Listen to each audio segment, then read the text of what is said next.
आप सभी को विक्रांत प्रणाम.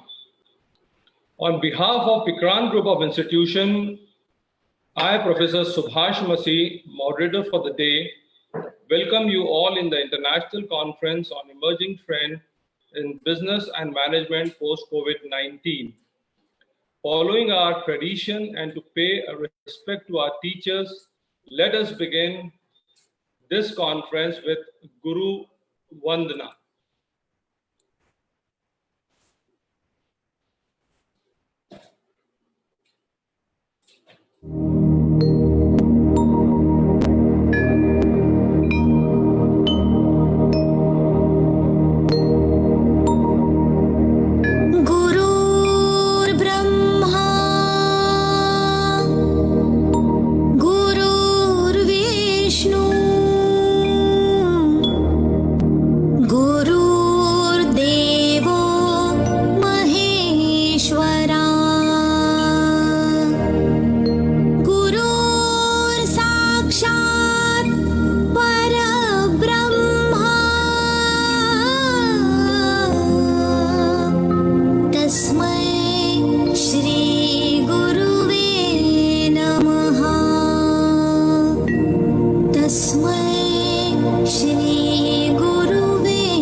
Of institution Indore and Gwalior is one of the best group of academic institutions that have embarked on a mission with zeal to imbibe a culture of providing quality education to the learners, thereby leading them to the pinnacle of success.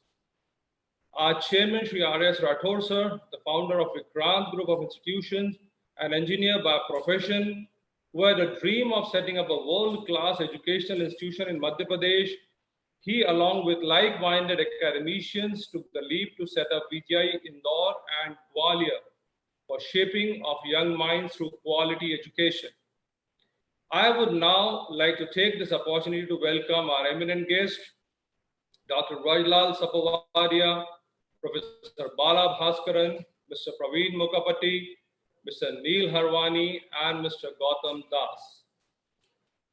Now, I would also take this opportunity to welcome our respected Chairman, Shri Rakesh Rathore sir, Vice Chairman, Srimati Meena Singh Rathore ma'am, Group Director, Dr. Satyanarayan sir, Managing Director, Nitin Tomar sir, Secretary, Shri Vikrant Singh Rathore sir, Treasurer Indore, Garima Tomar ma'am, Treasurer Gwalior, Gunjan Rathore ma'am, and all respected principals and deans, faculties, staff members, students, and all other academicians which are connected this morning for the International Conference on Emerging Trends in Business and Management post-COVID-19. Now I would request our chairman, Shri Rakesh Rathore sir, to bless us with his words of wisdom, and thereafter please grant us the permission to start this international conference for emerging trend in business and management post-COVID-19. Shri Rakesh Singh Rathore sir. धन्यवाद सुभाष. आज के इस अंतर्राष्ट्रीय webinar में उपस्थित और सभी भागीदार समुदाय को मेरी तरफ से विक्रांत प्रणाम, नमस्कार बोलता हूं. आज का वेबिनार पे जो भी परिचर्चा होने वाली है और कार्यशाला में 2 दिवसीय कार्यशाला में जो भी परिचर्चा होने वाली बहुत ही महत्वपूर्ण है, क्योंकि वैश्विक महामारी कोविड-19 के बाद की स्थिति में आज से ही हम विचारण प्रारंभ कर दिए हैं और बदलती हुई स्थितियों में व्यापार और प्रबंधन की सबसे बड़ी चुनौतियां होंगी, जो कि अर्थव्यवस्था देश की जो है पटरी से उतरी हुई अर्थव्यवस्थाएं हैं, इनको पुनर्स्थापित करने के लिए महती आवश्यकता होगी. और इस गंभीर विषय पर, जो कि सर्व साधारण से और जनमानस से जुड़ा हुआ है और वैश्विक विषय है, इस पर आज विस्तृत परिचर्चा होने वाली है. ये जानकर के मुझे बहुत खुशी हुई। और इसमें जो प्रमुख रूप से वक्ता हमारे साथ जुड़ रहे हैं, संयुक्त राष्ट्र संघ से, अमेरिका से जुड़ रहे हैं, विदेशों से बहुत अच्छे श्रेष्ठ शोधकर्ता और इस विषय के मर्मज्ञ जुड़ रहे हैं, आप सभी का स्वागत है। और आज के जो प्रथम वक्ता हैं डॉक्टर ब्रजलाल वाडिया, आपको विक्रांत प्रणाम करता हूं। बाकी के हमारे जितने भी श्रेष्ठ वक्ता हैं, समय समय पर मैं आपको उपस्थित होता रहूंगा और आपके स्वागत में मैं तैयार रहूंगा। और आपके इस विषय की जो गहराई है इसको भी समझने का मैं प्रयास करूंगा। और मैं ही नहीं, मुझे लगता है कि जितने भी भागीदार हैं सबके लिए ये बहुत ही उचित समय है और उचित विषय है कि इस पर बड़ी गहराई से अध्ययन और मनन भी करें, बड़ी गंभीरता से सुनें, नोट्स बनाएं और इसी पर शोध करें, क्योंकि आगे आने वाला भविष्य विश्व का आपके ऊपर निर्भर है। आप जो भी रीति नीति परंपराएं बनाएंगे, जो कि परंपरागत स्थितियों से अब हमारा व्यापार और प्रबंधन नहीं चलने वाला, कुछ नया सोचना होगा। और इसमें जो भी उभरती हुई वृत्तियां हैं उन पर आप लोगों ने शोध किया है। आज बहुत श्रेष्ठ विषय पर, समसामयिक विषय पर आज परिचर्चा होगी। इस परिचर्चा को प्रारंभ करने के लिए मैं मंच समर्पित करता हूं श्री सुभाष मसीह जी को। और इस परिचर्चा के आयोजन में महती भूमिका अदा करने वाले डॉक्टर सत्यनारायण ए, हमारे जो ग्रुप डायरेक्टर हैं, वे बेंगलोर से जुड़े हुए हैं। हमारे डॉक्टर श्री अरशद अयूब, श्री सुभाष मसीह, हमारे मैनेजिंग डायरेक्टर श्री नितिन सिंह तोमर। आप लोगों के जो प्रयास हैं जिसके कारण इतने श्रेष्ठ वक्ता आज एक मंच पर एकत्र हुए हैं, इसलिए आप सभी का भी बहुत बहुत अभिनंदन। और सभी हमारे श्रेष्ठ वक्ताओं का, सभी भागीदारों का बहुत बहुत अभिनंदन करते हुए मैं अपने शब्दों को विराम देता हूं और मंच समर्पित करता हूं। विक्रांत प्रणाम। Shukriya, sir.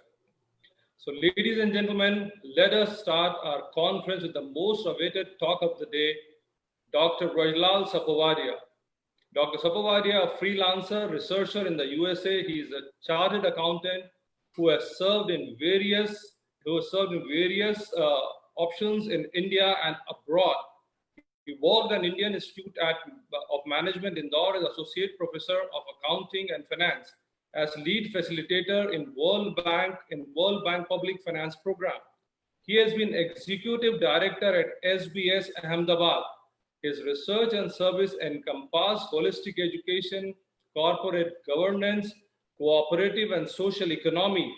He secured fellowships from World Bank London Business School, International Cooperative Alliance Asia Pacific, ISA Europe, SIDA, etc. He authored 8 books and over 150 articles and book chapters in reputed journals, including Harvard International Review. He is among the top 1% most downloaded authors on Social Science Research Network. Now I would invite our eminent guest speaker, Dr. Vrajlal Sapovadia, to please take over the virtual platform and enlighten us with his vast experience and knowledge regarding the emerging trend in business and management post-COVID-19. Dr. Vrajlal Sapovadia. Sir.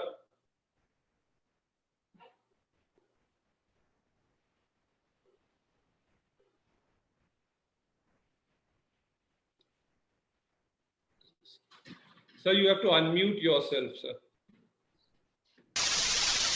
Good morning, everybody.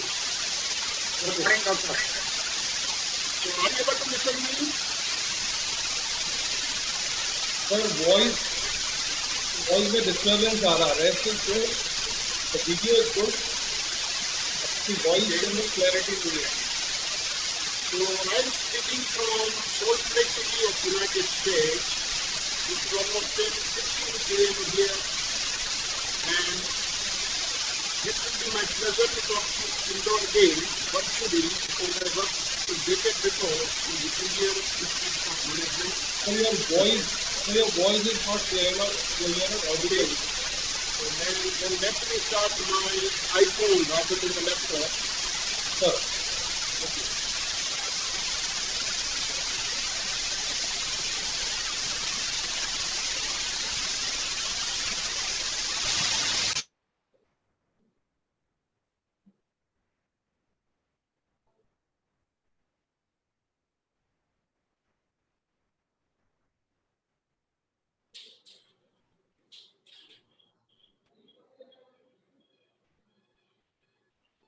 You switch on the video and audio also, sir.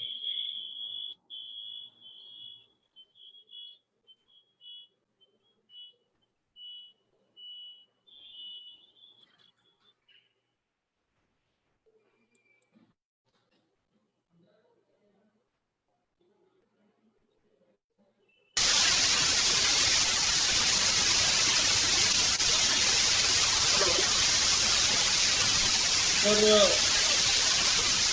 the voice में थोड़ा सा problem है. The voice. बात अपनी IT team को खोले, guide करें sir पे. सर फोन में कनेक्शन ऑफ करके सिर्फ लैपटॉप से कनेक्ट करेंगे तो that will be solve sir.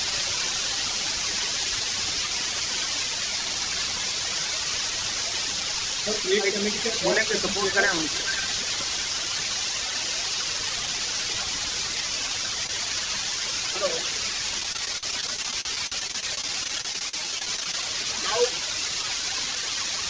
Sir, Can you hear me? There is some problem in the voice, sir. Okay. Sir, phone of करके सिर्फ लैपटॉप से कनेक्ट कर दीजिएगा तो that is good sir. Phone तो एक साथ कनेक्ट नहीं होता. I'm not able to listen you very clearly. I'm just getting the voice, but I'm not able to interpret what you're saying. So your voice is not clear to us. So that is the problem.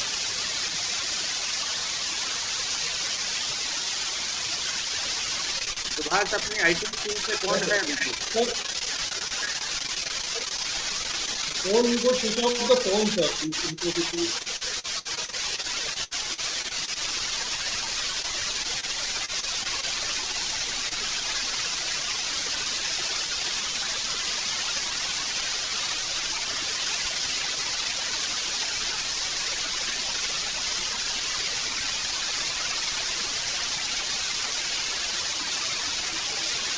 So you could hear us. So you could hear us. Are we audible to you, sir?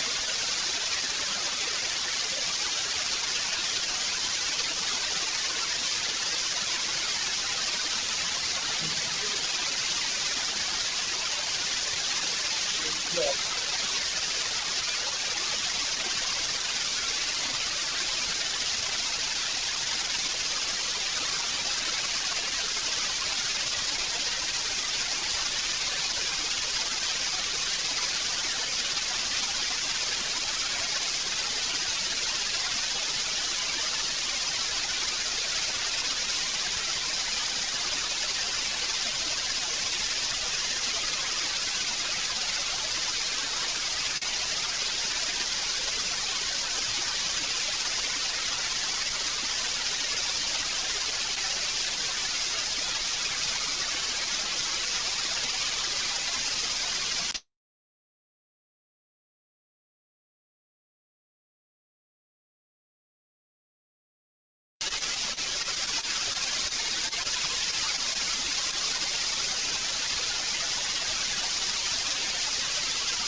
तो phone से log out कर दीजिए. बढ़िया sir.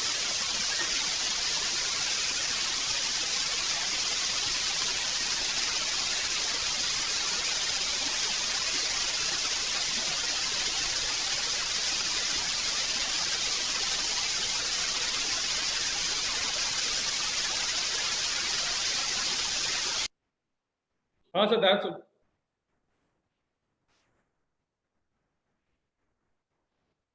so you have to unmute yourself.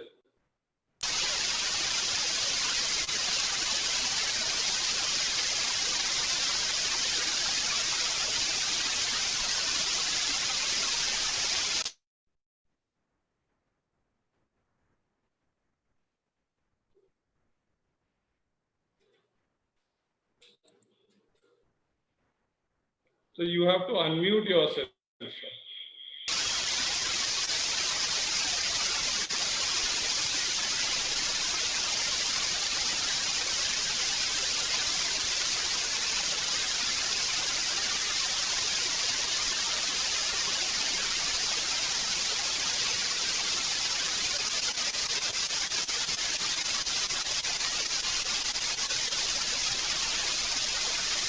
Phone से login है, laptop से login है?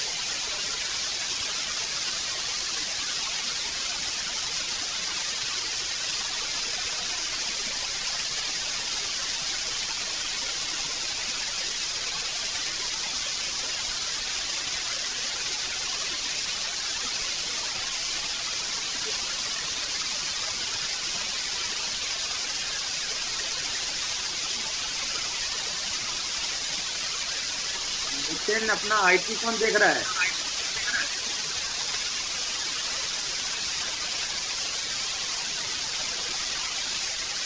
नितिन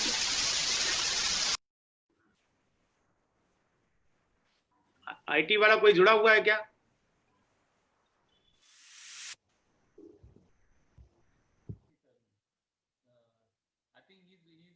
नितिन आवाज आ रही है? Shrivash, I think we'll take the second speaker now, then we'll come back to Dr. Vrajlal. ठीक है, we could take in case if you have Bala sir. Bala sir is there. Okay sir. Okay sir, we'll come back again. Ask GD sir to take decision. Sir. We have to move forward due to some issues which will be resolved very soon.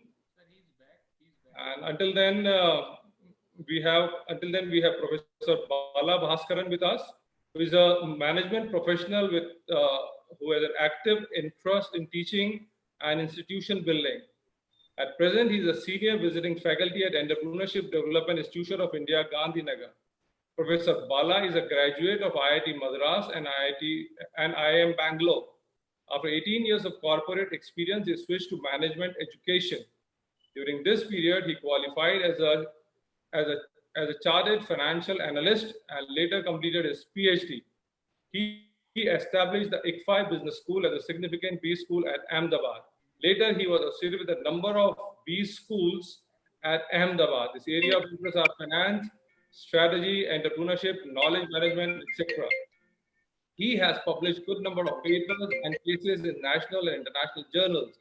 He is a reviewer for all the cases for the international journals also. He founded 2 journals, Oakbrook Business Review for Oakbrook Business School. It would be a matter of great pleasure for us that Professor Bala Bhaskaran is a part of this international conference and will share his views on managerial options for a post-COVID resurgence. Professor Bala Bhaskaran. Sir, are you there, Bala sir?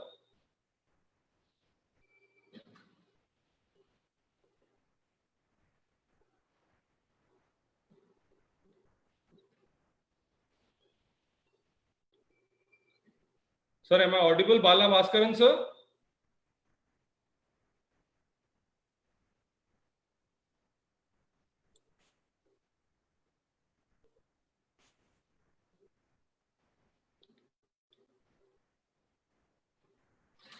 I think we are having a lot of technical issues today, but we'll shortly get back to all of you.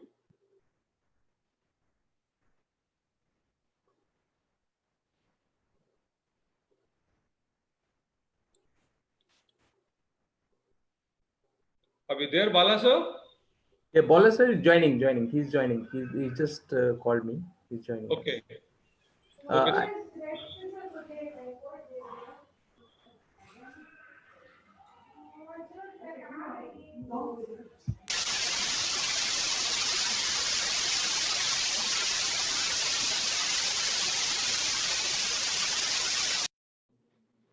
I think Vrajlal sir is still having some problem with the internet connections.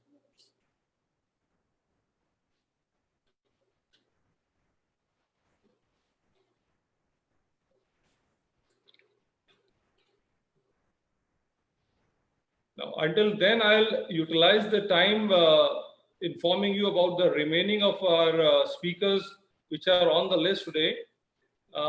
Next, we have Mr.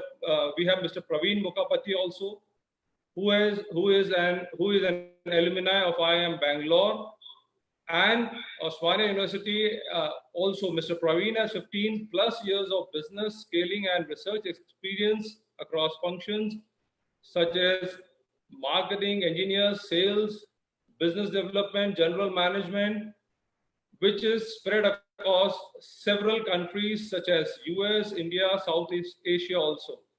Mr. Praveen works as Associate Director at India's School of Business at SRITNE, ISB's Technology Research Center that revolves around the implication of technology on business and government. He is also served as Honorary Ambassador of German-India Startup Exchange Program of the German Federal Ministry. Mr. Praveen is a student of German language and in spare time enjoy photography also. He would be the next speaker on our line. Then we have got some another very good speakers. Mr. Neil Harwani is one of them. He has experience of more than 15 years of IT industry where he has worked across the technology like enterprise content, management, big data, NoSQL, low code, enterprise integration, Java analyst, artificial intelligence, machine learning, etc. across various domains like BFSI, education, and several other factors also. He's a civil engineer by education and is currently pursuing MBA in pharmaceutical management from Ahmedabad University in collaboration with University of San Diego. He has been teaching in various MBA, PGDM colleges and university in the subject of AI, ML, analytics, data, and decision science for the last few years. Subhash, मुझे लगता है doctor Brajlal की problem खत्म हो गई है. जरा एक बार ट्राई करिए. Sir, are you there, Dr. Vrajlal? Can you hear us?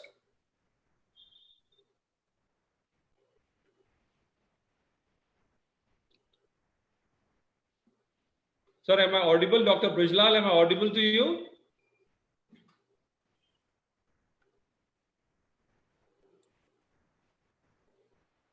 Unmute कर दीजिए उनको.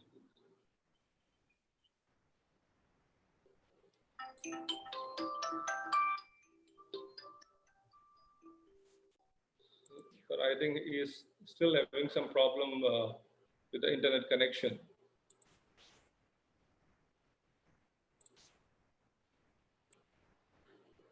We can continue with Professor Bala Bhaskaran if he's online.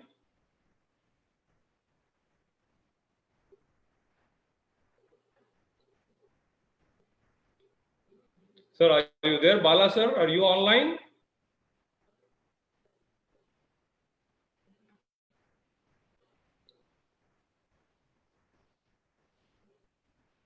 I would request Dr.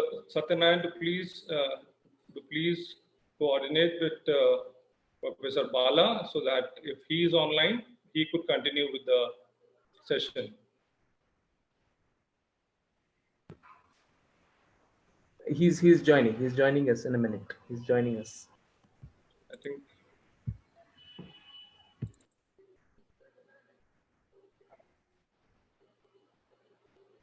I think we also got Dr. Vrajlal with us now. I think he has resolved the issue. Sir, you are audible now. Dr. Vrajlal, you are audible now. Good morning. Sir, good morning. Sir, you are audible. You could continue, Dr. Vrajlal. Yes, sir. Okay. Sir. So we hope the technical issues are resolved. You could always expect such things to happen into this. Yeah, so that's fine. Sir. Let me begin with thank for the invitation and give an opportunity to talk to the people in Indore. It's a deja vu for me because I had been in Indore for a long time in Indian Institute of Management, and this will be by my virtual visit. I am currently speaking from the Salt Lake City in Utah, that is the southwestern United States of America, and it is 10:30 p.m. almost. So let me tell me something about the situation that the world has ever faced after the outbreak of coronavirus in January 2020 or 2019 December. A huge panic has created unprecedented situation among people, leading to literally disrupting each and every sector of the economy and the individual life. The government and experts were confused on how to control the spread of deadly disease.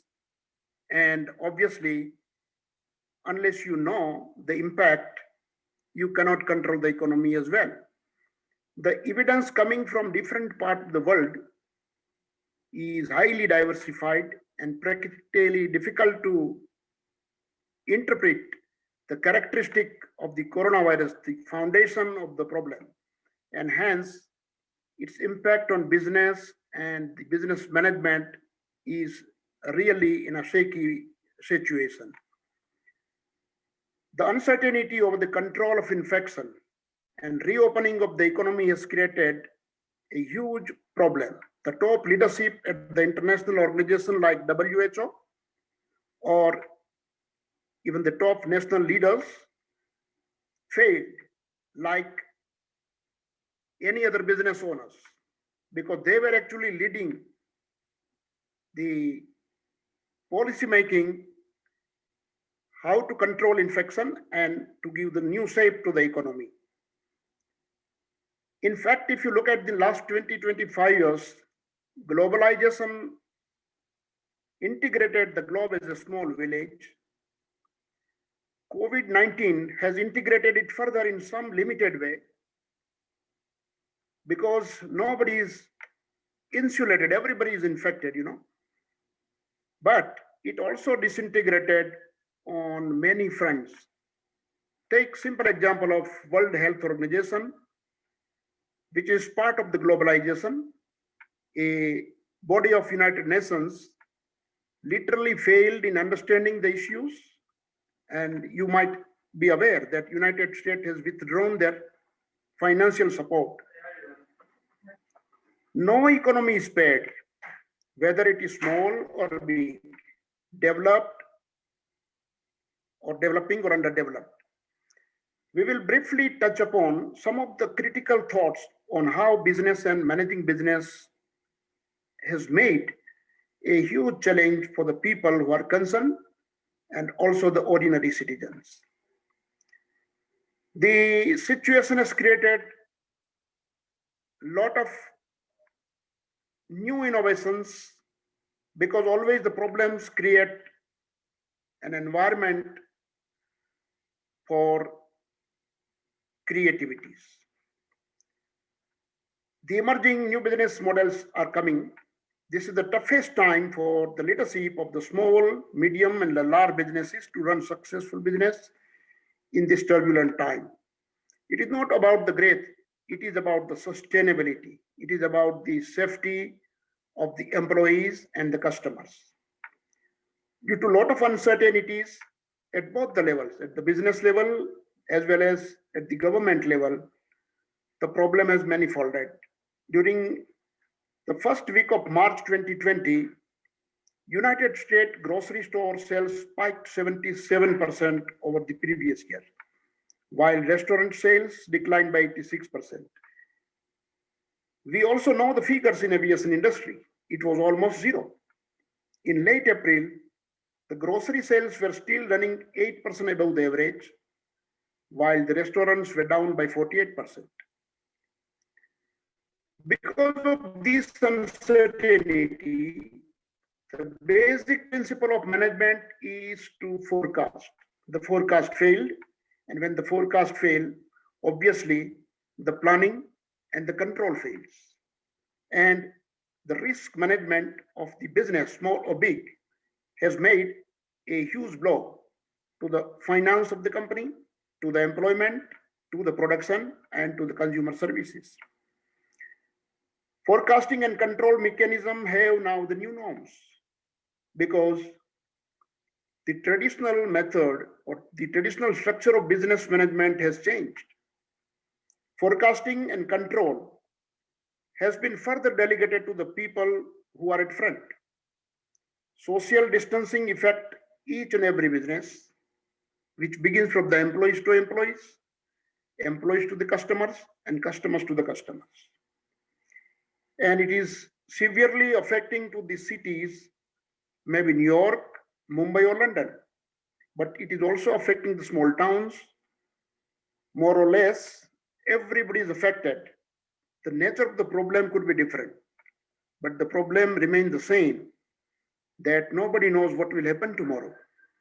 Until and unless we have a vaccine, or rather I say the effective vaccine, this situation may still affect us. It is almost 6 months, or we can say that 2020 has almost gone, and many national government has dropped the planning at all.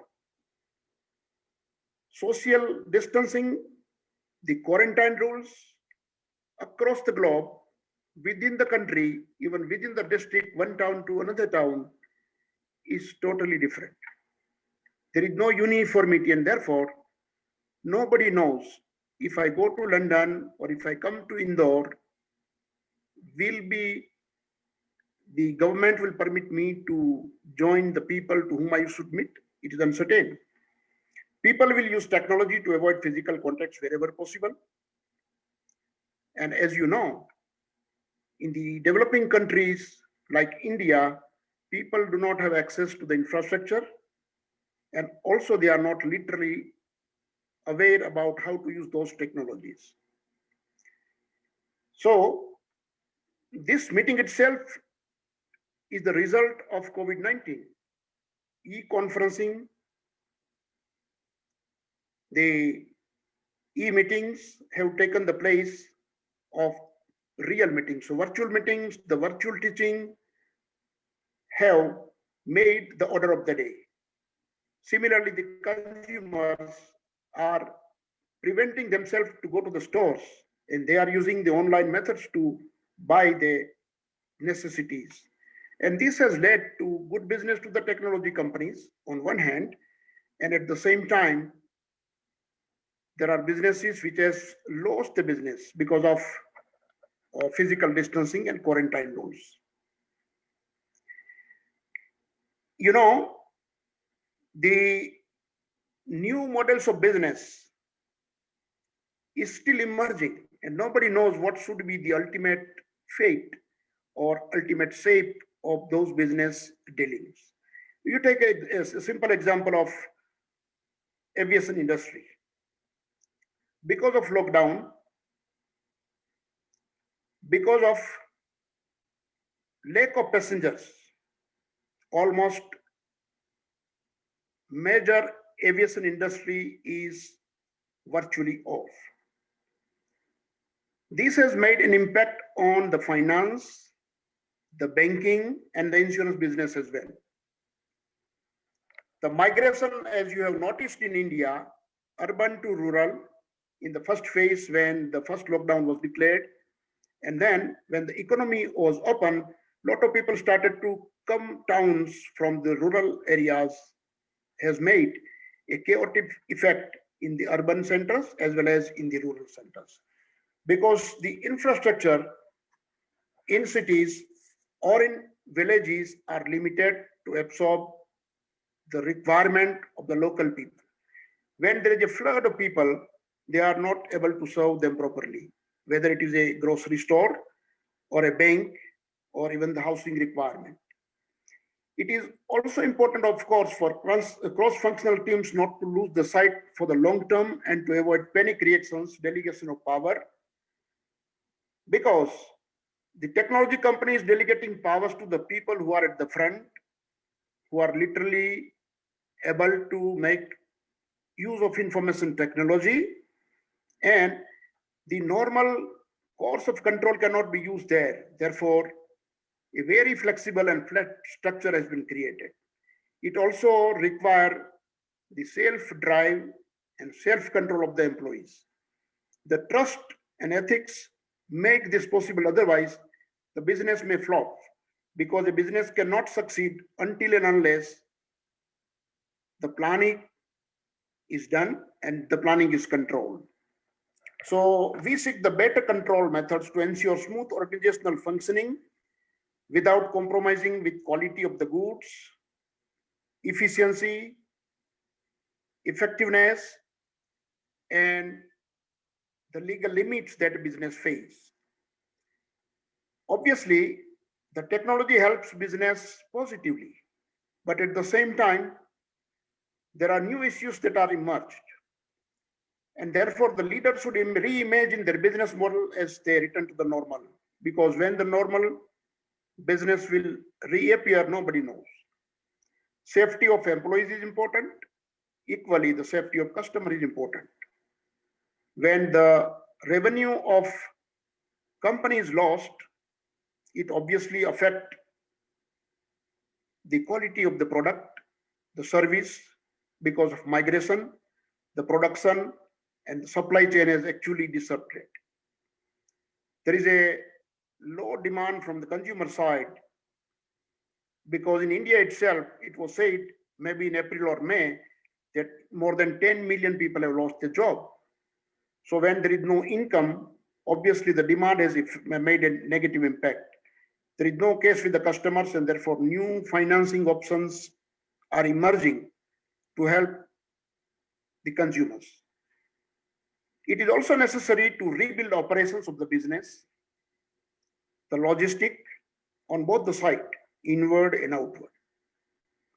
Business will have to redesign their operations and supply chains to protect against a wider and more acute range of potential shocks. We are not sure that this shock is at a saturation stage. Still, there may be more shock because the virus is impacting in phases. You take example of United States in March and April, because of eastern part of the country, New York and New Jersey and Connecticut, the infection rate was at spike. Subsequently, in May and June, it was down, but in the next phase, the southern state like Florida, Texas, and California joined the dangerous game of spiking. It is also possible in India because before migration, people who were living in urban centers left to the villages, and now, so far as I know, 50% plus cases are coming from the rural areas. So it could be in different phases. I only talked about the places that we so far know, but it could be also the reason of season, the weather, the climate. We don't know what will happen in the next fall, particularly in the cold country like the Europe or Northern America, including US and Canada. In this situation, it is possible that rather than competing with the competitors, the cooperation and competition in the same flow may help to survive both the competitors. Using dynamic channels to meet the challenges in supply chains caused by lockdowns, curfews, changing rules in different regions, the transport and courier services, postal services, disruption in aviation industry, railway, the changing quarantine rules, and so forth. So collaboration with not only the competitors, but with various stakeholders, customers, suppliers, competitors, and other businesses can help business to survive. So there is no unique solution, or there is no panacea, or one tool cannot help the business to grow. The business leaders has to come with the novel solutions, multiple solutions, depending upon different situations that is emerging. The adaptability is the new norm. When the situation changes so fast, you have to learn very fast. You have to first de-learn what you learned so far, and you have to relearn, and you have to relearn. You have to learn yourself. Nobody is going to teach you. Nobody is going to train you. So self-learning, self-control, and self-determination and adaptability is the key to succeed. So we have to rethink how the organization can accelerate the digital solutions. digital solutions have a limited way to help, because what is physically required, digital solutions do not help. You take an example of a dentist. Dentist can prescribe your medicines, but dentist cannot pull the tooth until and unless there is a physical dimension involved. So there are a lot of mixes of solutions which are required, because each problem has their different roles. As millions of people are out of the job, they are out of their houses. Millions of people are sheltered in place appears to be changing. A study done by a company called Hunter, a food and beverage marketing communication firm, noted that 54% of Americans are cooking more than they were cooking before. So it's a new trend that rather than going to the restaurant, people are now cooking themselves. 35% of the participants say they enjoy cooking more now than ever. In India, the situation is different. The Indian culture is, rather than eating in the restaurants on a regular basis, cook their food. But in the Western countries, the situation is different. Now, this examining scenario is unlikely, but it is probable that new normal will include a shift toward more eating at home, which include both cooking, groceries, and takeout delivery. The another change that we see is work from home. So every company cannot work from home. What is done on a lathe machine, one has to go over there until and unless there are solutions which also find to replace the physical distances. The first factor is how many employees can and do choose to work from home. It depends upon the type of business you are dealing in and what the government will say. Sometimes the government say 50% staff, sometimes the government will say 30% staff. I do not know whether this number can actually run a particular business or not. When there is a requirement of 10%, you cannot run even for 9%. How the 9 or 3% can run that business is a test to still check. Depending on the type of business, delivery of goods or services feasible or not. Interested parties are having appropriate infrastructure and literacy to run the operations. The home could be your office, but not always. But let us hope for the best, and let us hope that like the technology companies are doing well, the future is bright who support such activities. So mass meetings and gatherings is the most suffering phenomenon, whether it is a temple, whether it is a train, whether it is a political meeting, whether it is an education institute, or whether it is a tamasha. Now people are trying to avoid the mass meetings. So what could be the solution for addressing those mass communications is a matter of fact tested in future. The another blow is to the employability. Because of the new environment, the new skill sets, the personality traits, the new standards of ethics and integrity will be the important phenomenon to direct the employability. As I earlier stated, that adaptability and flexibility is the key characteristic that the employee must possess. The tech savviness, creativity and innovation, critical thinking, digital and data literacy, the leadership, because nobody is going to lead you. You have to lead yourself.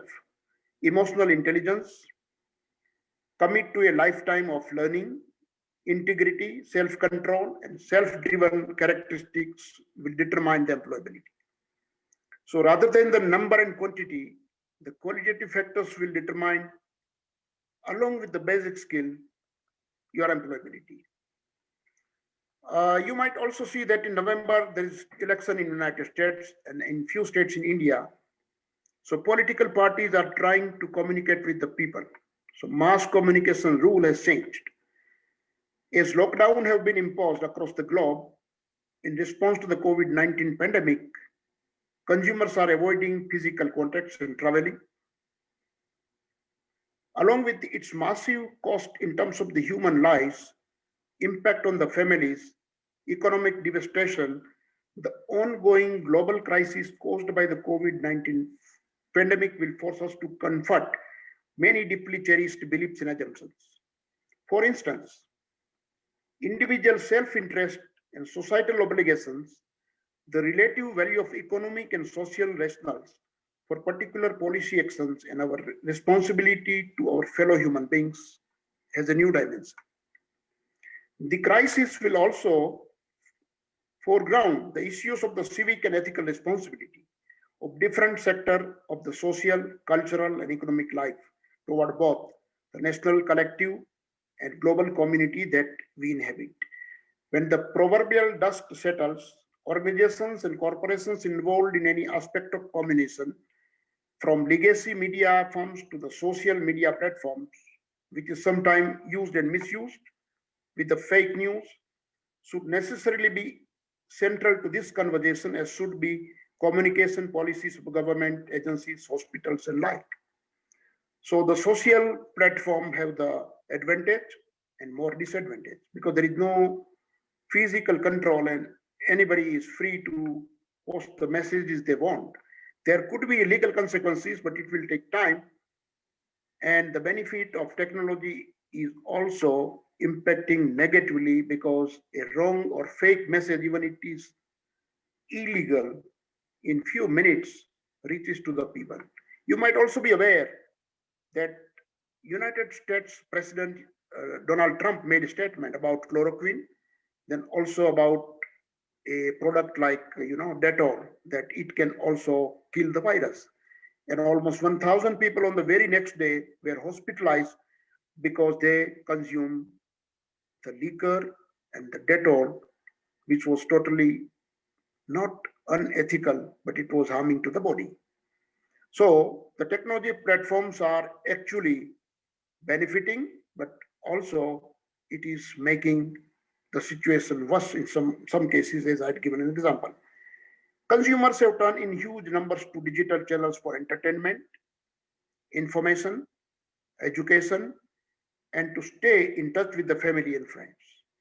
In combination with the rapid move to many of workers from home, it has led to whole new emphasis on the importance of the offerings that media companies and communication services provide the delivery.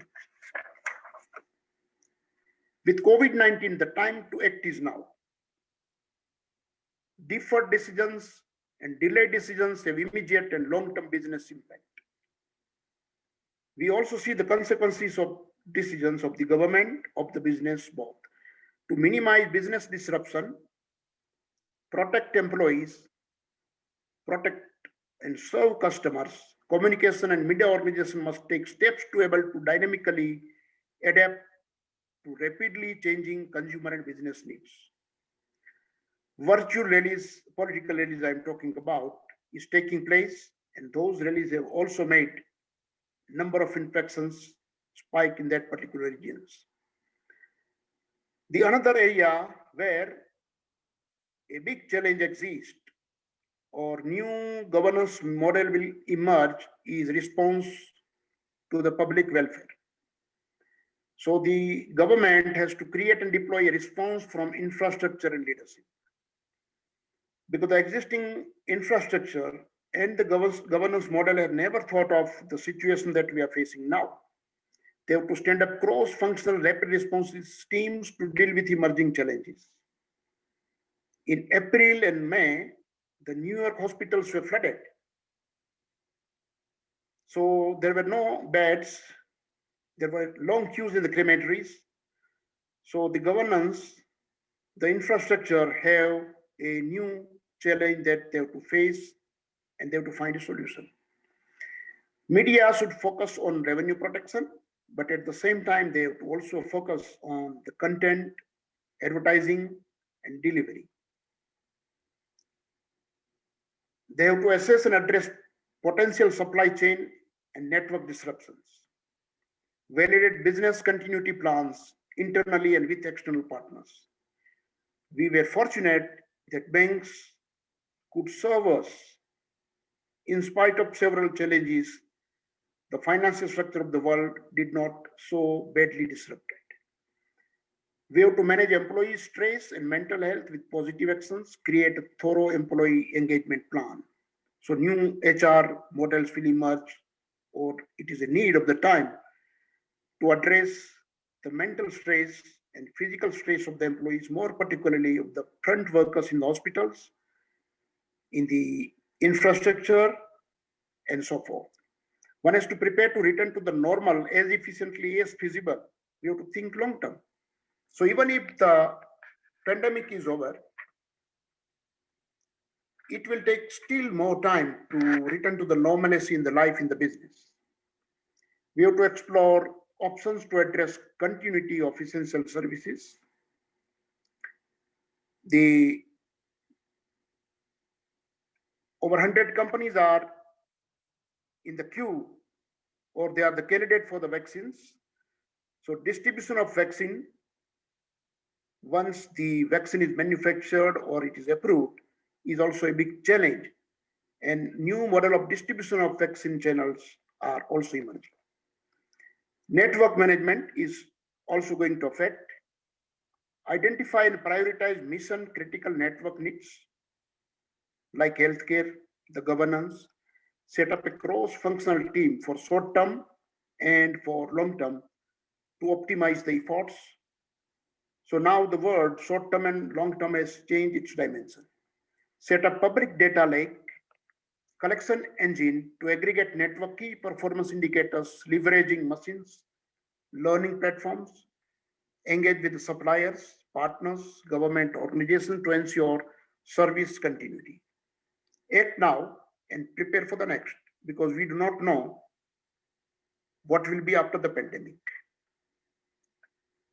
The customer intimacy, as the stores close, realign workforce to ramp up contact center capacity to handle increased customer demand, ensure online commerce is easy and convenient for both the consumers and businesses as demand shift from physical to digital. But it is not easy, as we discuss in this conference, because of illiteracy and lack of infrastructure services, availability of or access to the digital instruments, the internet connections, even the electricity, the basic need of infrastructure is lacking. Proactively, we have to engage with the customers, keeping them informed of relevant and updated support services. We have to set up a design studio facility to analyze customer data, understand needs, and leverage these to enrich service catalogs and customer offers. Support cash flow challenge. Consumers and businesses both have to manage their limited cash efficiently or optimally to run their livelihood and business. Social media has been a double-edged sword, as we discussed earlier. It is a source of both vital information from experts and those on the ground, and also the fake news, such as cures of the virus or fake videos of Wuhan circulating on WhatsApp well before the shift in the view of authorities in the United States about the necessity of wearing masks, because the culture of United States is focusing on capitalism and individualism. So here the individual rights are more important than the public, and therefore there were massive protests when the rule was imposed about the mask. That is not scenario in India. So depending upon the culture, I also mentioned that capitalism has a benefit and it has also the disadvantage, because capitalism focuses on consumerism, and therefore they do not make the saving as we the Indians make the saving. And therefore, if you lose a job, you immediately go in the queue for the unemployment benefit in the United States. That is not happening in India. Is a good sign of the culture and the long-term effect. The another factor, and that is very fundamental, that there is a trust deficit among the stakeholders, whether it is government and the citizens, whether it is the business owners and the employees, or whether it is business and the consumers, or whether it is citizens and citizens.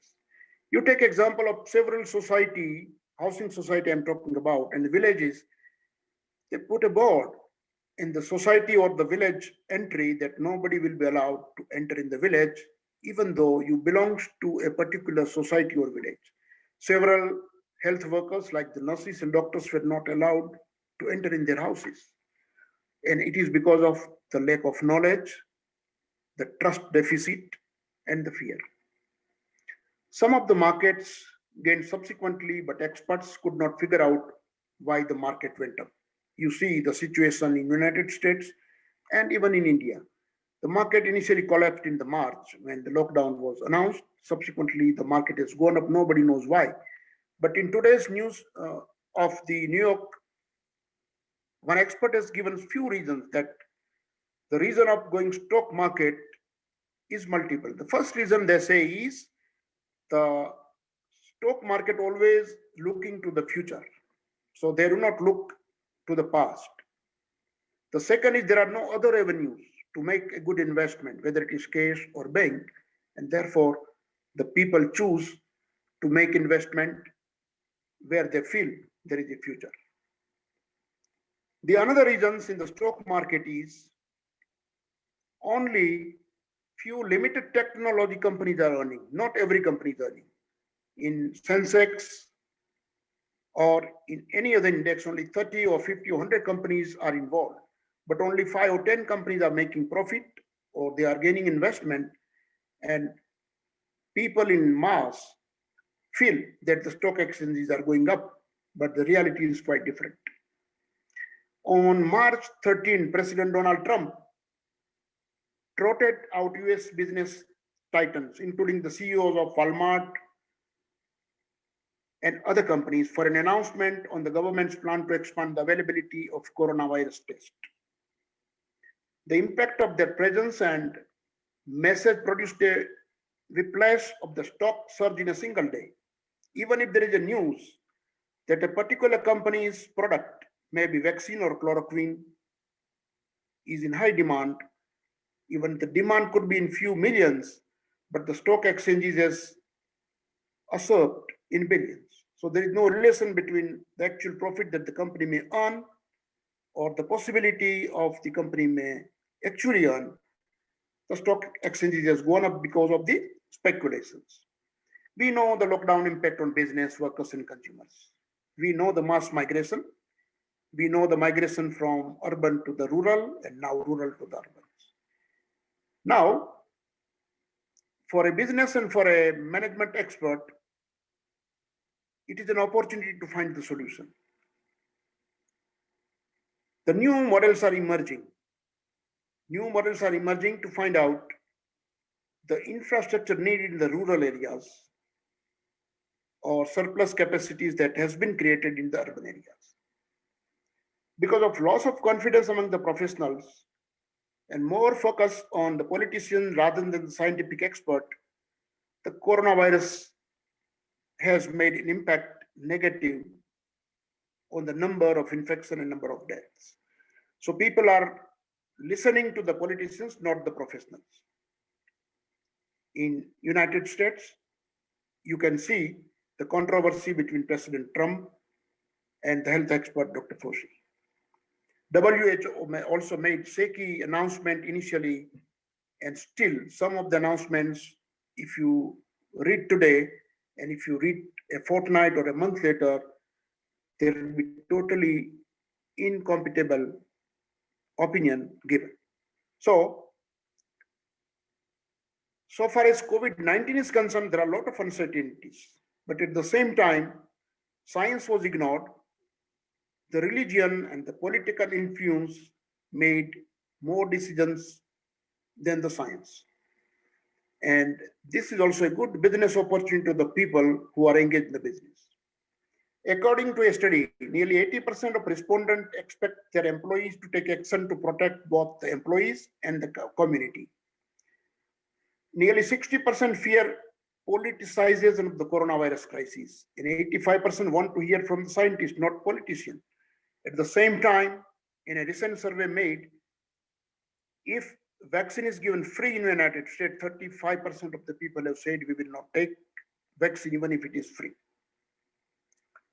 So the business expert should find out the ways and means how to convince people to take the vaccine.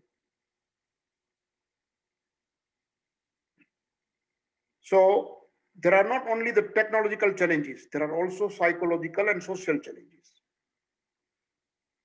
Business have an opportunity where there are problems. And coronavirus has created a lot of problems, which means the business have an opportunity to find solutions and earn money. Let us look at some of the other issues which are emerging in academic institutes, which begins from the nursery to the schools, to the high secondary, to the colleges, to the PhD and other institutes, where we are not sure when the academic institute will actually permit physical presence in the class. Some of the institute like you have come with a novel solution, which many of other institutes are using, the e-platform. But there are also challenges between the students and the faculty and the faculty, and students and the students, what physical or the prior learning make possible in physical presence. This is not possible when there is an online. So one has to figure out what are the pros and cons of the online education, and depending upon the study, the scientist could find out and where you, the academician and the students can play a big role, because this statistics is not universal. What is true in Madhya Pradesh cannot be true in other state of India, and what is true in India cannot be true in Japan. So local solution will help, local technology will help in the academic institutes to make normal study once the pandemic is over and during the pandemic. In most industries, inevitable COVID-19 related layoffs will undoubtedly target migrant workers, and many of whom are on temporary visas in different countries. So migration at one level is domestic, migration at another level is one country to another country. It could be between two states, and there are a lot of issues involved. You take example of H1B. After March, several times different rule has been pronounced, and therefore the people affected do not know whether they will be able to rejoin their jobs or not, when they will be able to join.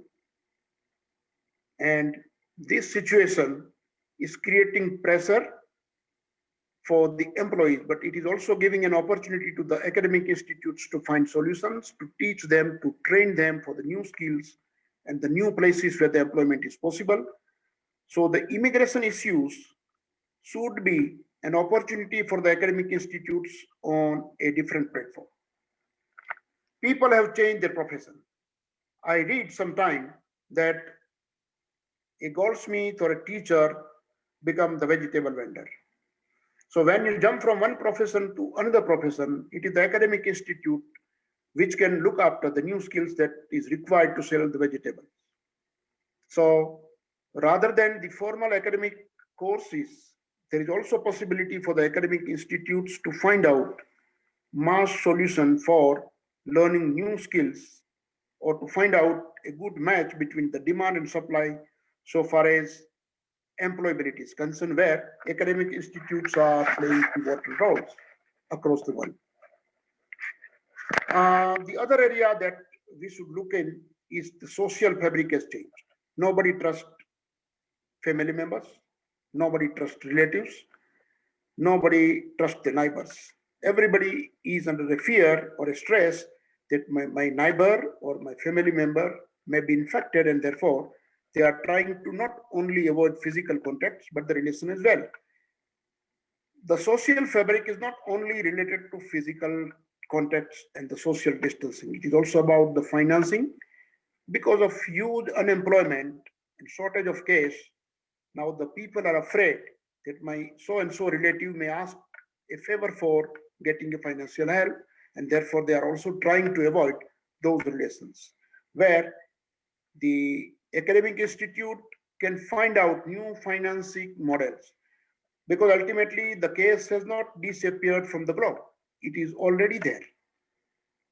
Only change that has happened is the case has accumulated in a particular place and the case shortfall has occurred in a different place. So the role of academic institute and financial institute to come together and find where optimization of the demand and supply is possible. Then there are many areas where the challenges are creating opportunity. You take example of the pharmaceutical companies or biotechnology company, beginning from sanitizer to chloroquine to HIV, the HIV drugs, and now vaccine. It is also possible that there will be more new avenues for the pharmaceutical company so far as pandemic is over, because pandemic we cleared the psychological disorders. So far as United States is concerned, almost 25% plus cases are new which are related to pandemic. So this is a good opportunity for the pharmaceutical company, but it is also a good opportunity for the academic institute, those who are running management and pharmacy courses, to find a match between the requirement or the demand of the patients, the doctors, and supply from their side. So let me take a small break, because I have requested Subhas to take the questions, and we would like to discuss on the questions rather than I give the conclusion, because this is a very emerging area where there are problems, there are new problems, and there could be multiple solutions. So let me try to understand your angle, and therefore I request Subhas to give some of the questions that he may have received, and we will discuss on that. Sure, sir. Sure, sir. I'll get. Hello. Okay. In case कोई भी questions होते हैं आप लोगों को, you could just write me down in the chat box. In fact, I've already received a few of them. So sir, in case if it's okay with you, I'll ask a few questions. Sir, first of all, the first question comes from, what is the future for aviation and hospitality industry? In fact, the right words is there any future for aviation and hospitality industry?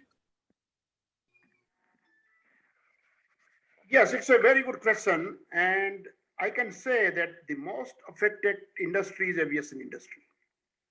Sir. And obviously there is a lot of pressure on the health industry as well.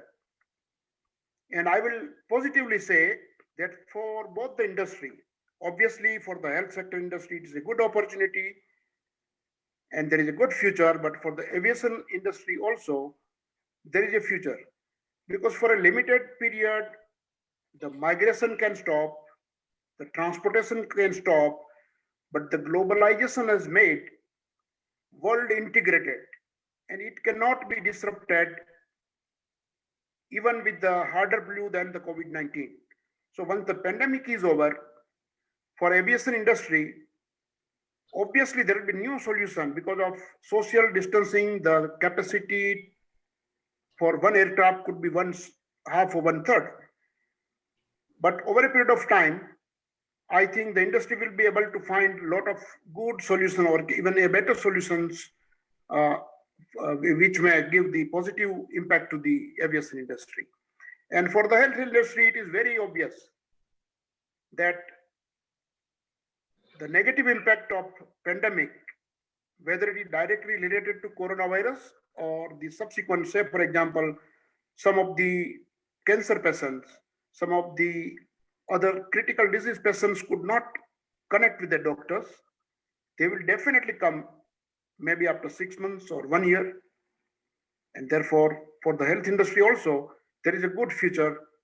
And more particularly for the developing nations like India, Now the government and the private players and the charity organization will realize that there is an urgent need of creating infrastructure that can accommodate not only the COVID-19 patients, but in the situation of COVID-19 or other pandemic, how they can be treated separately.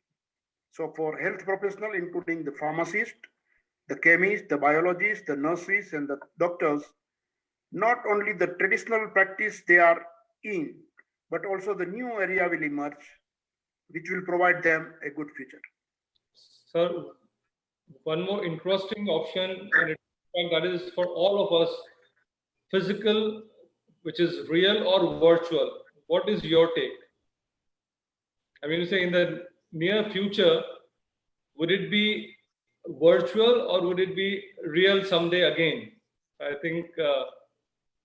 Though the question is very difficult to answer in a particular time frame, Yes, sir.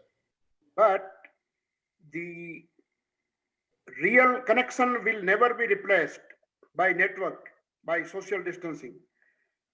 So this is only a temporary phenomenon. Over a period, obviously,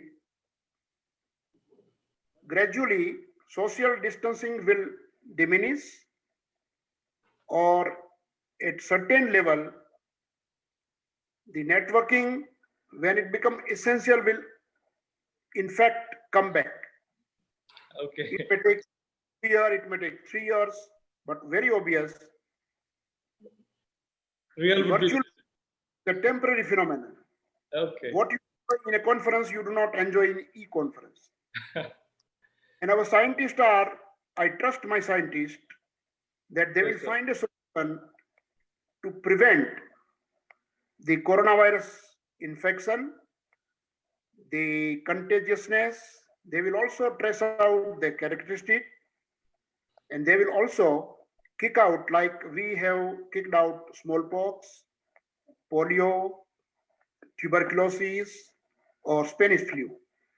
So when a new disease occurs, more particularly the infectious contagious disease, it obviously takes time, but in the past, we have kicked out those critical disease, and we are very sure that this will also end one day.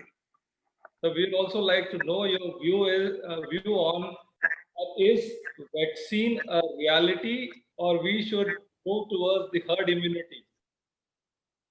I think there is a match immunity. between the herd immunity and vaccine. Yes, sir. Still, I'm not sure that once a person is infected, will not reinfected. Okay. So it is uncertain. So there are cases where people are infected, they are cured, and they are reinfected. I am not sure whether the first test, which was positive, was correct or not, because it begins with the positive test. So even the quality of test is still under doubt. When there was a second test, which was negative, I said, I am not sure whether negative test was the correct test. Okay. But infection, reinfection is still under dilemma.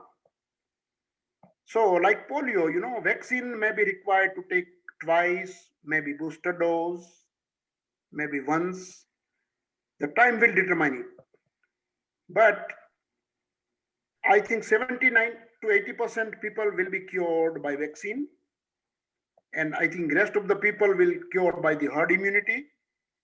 And even though there is a chance that few people will still be infected, okay, because like smallpox or tuberculosis, it may take long time. But because of globalization and technological changes, and the governance structure that is created will take less time compared to the tuberculosis that has taken 100 years. Smallpox has taken 300 years. I am sure that it will take less than a decade. Very true, sir. Very true. So what I feel is that we should be prepared for the life with COVID-19. So we have got another question from Mr. Kunte. Kunte, he's asking, sir, in the current scenario, what is the scope of import-export industry?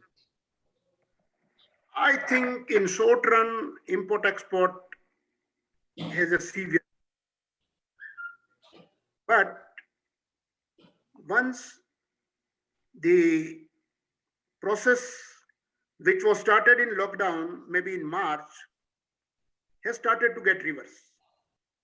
Okay. And it will take time to attain the original January, February 2020 situation. So I do not see the future is totally dim. So those who can survive will definitely grow. But for the small businesses, I think import and export for at least in a short term, maybe 6 months or 9 months or a year will be very difficult. Okay. So one more, we have one more interesting question.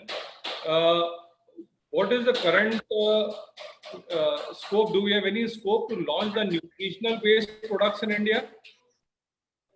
I couldn't get your question. That is the right time to launch nutritional based products in India? Yes, obviously.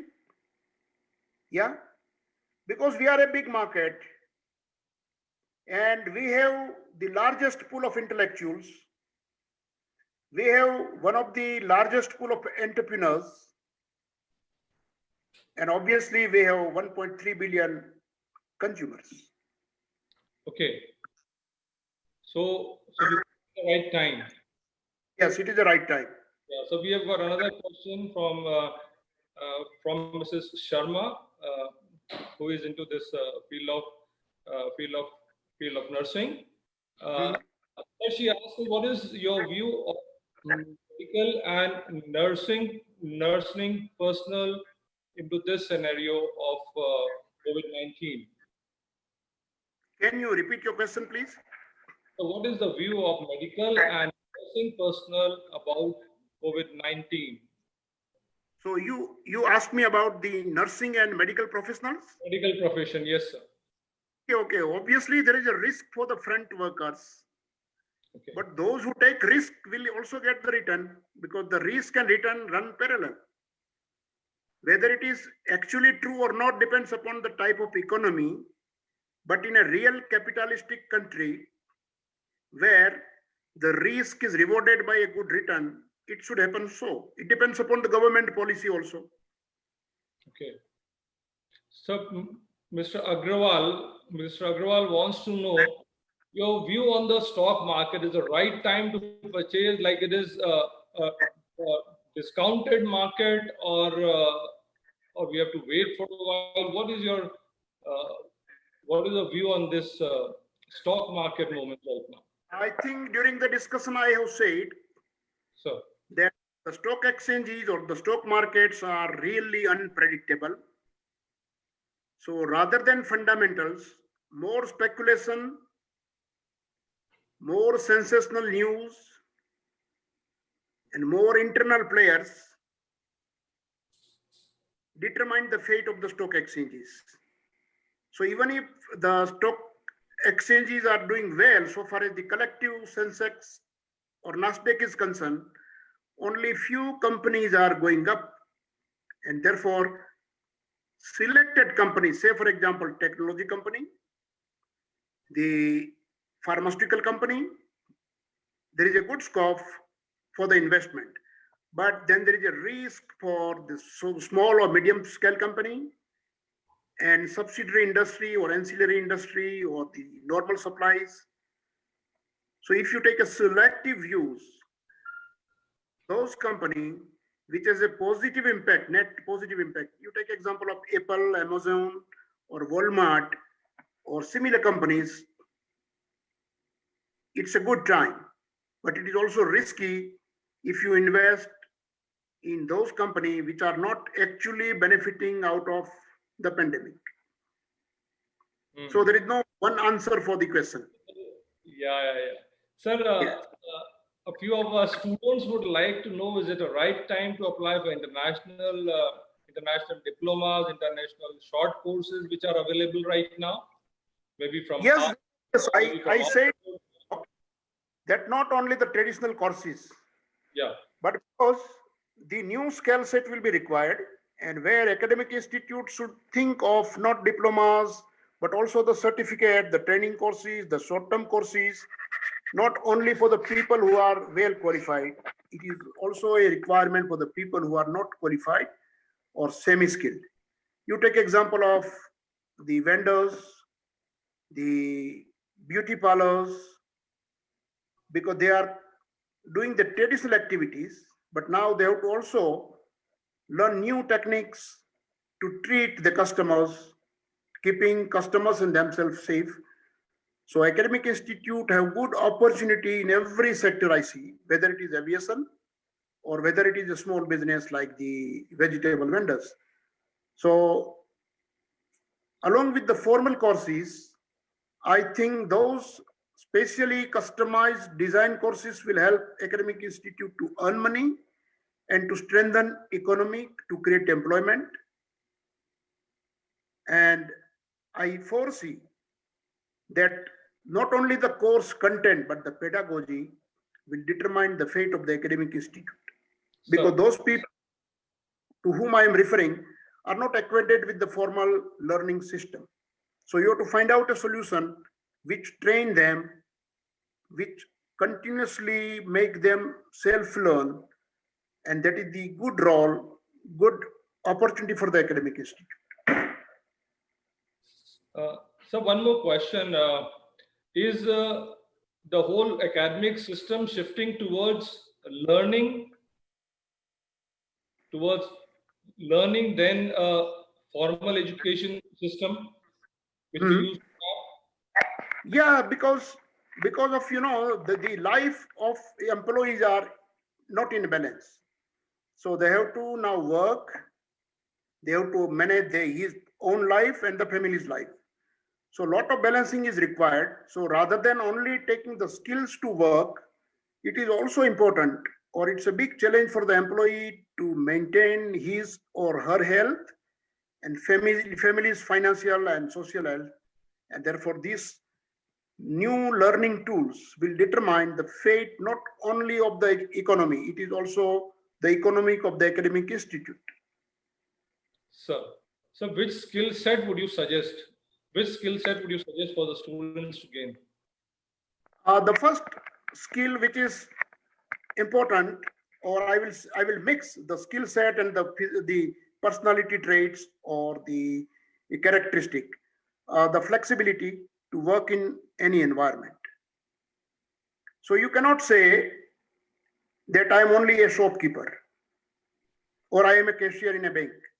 You have to be ready to work as any other designation that your company or business require. So flexibility, and flexibility also seek the new learning skill. Nobody will teach you or train you. You yourself has to find out what I have to learn, and you have to learn. So learn, relearn, and self-learn. Critical thinking. That's very true, sir. Critical thinking, because the delegation of power and control mechanism is totally changed now. So if you maintain the trust of your employer, you will be able to find more power. So self-control, self-determination, self-learning, flexibility, critical thinking, innovation. These are the few skills that will be very important. Sir, एक problem students के साथ बहुत आ रहा है कि they have to deal with psychological issues nowadays a lot. और वो चीज से बहुत उनके future को लेके concern and all the things. So आपका क्या, what do you say about that? I think holistic education also involve the recruitment of the students and to make their social and psychological profile along with the academic profile to know and to engage a psychiatrist in the academic institute is a necessity. You will also learn from Professor Bala Bhaskaran, because we worked in the same business school at Ahmedabad Santi Business School. We created a structure where we had a psychiatrist in a business school, where she was profiling students at the time of entry, and at each trimester, so after roughly 80 days or 90 days, she was again reviewing and also counseling the students if some psychological needs arise. So I think for any academic institutes, and particularly those big institutes can afford a psychiatrist, will help not only to help the students, but also to distinguish them from the other institutes. Because for academic institute also now there is a competition. So if you have a good psychiatrist, and if you make profiling of the students once they are admitted until they are out, definitely the institute and the student and the industry will mutually benefit. Sir, the world has changed after COVID-19. In fact, I can't say after COVID-19 because we are very much into it, and US and India are into it. So, sir, what do you see the future, sir? So the future of academics, the environment, the world as a whole, sir? I think those academic institutes which will cater the need of the time, they will definitely survive. Sir. And that is true for any other industry. So if you are very static or if you are very traditional, there is a chance that you may disappear. But if you learn to find out the future of the next generation and to find out their needs, or I will say that you ignite their needs and you then supply the needs. शुक्रिया So, sir, आपने बच्चों को बहुत to give a lead is very important. So the role of academic institute is not only to impart knowledge, but to create demand and then supply demand. ठीक sir, बिल्कुल सही है आपने बोला सर. एक चीज और एक और क्वेश्चन पूछना था sir. Is it the right time for startups? I think Hello. Sir, is it a right time for startups? I think that would be my. Yeah, obviously, technology company have good opportunity. So for startups, if they have a good product, there is a good opportunity. But for a startup, the basic requirement is not only the knowledge, but ability to sustain in uncertain environment. And for that, one is the requirement of a huge finance. So in short run, the startup may not earn. So to sustain for 2-3 years is a basic requirement for a startup. If they have a good finance, then obviously the startup has good opportunity if they come with a good product. We have a raised hand from Mr. Dipendra. So in case we can take one last question from Mr. Dipendra Dor. Okay.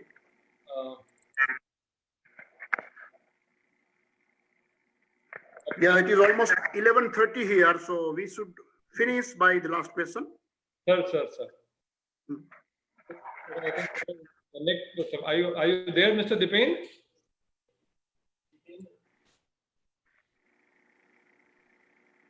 नहीं sir, I think we have some problem. Sir, आपने इतनी अच्छी बातें बच्चों से करी और आपने हमें जो है बहुत चीजें आपने करी sir. We are so obliged and we hope like US, India, we all are hoping for a vaccine maybe or some solution to this problem. Or in case not, then we are hoping that we get used to this as soon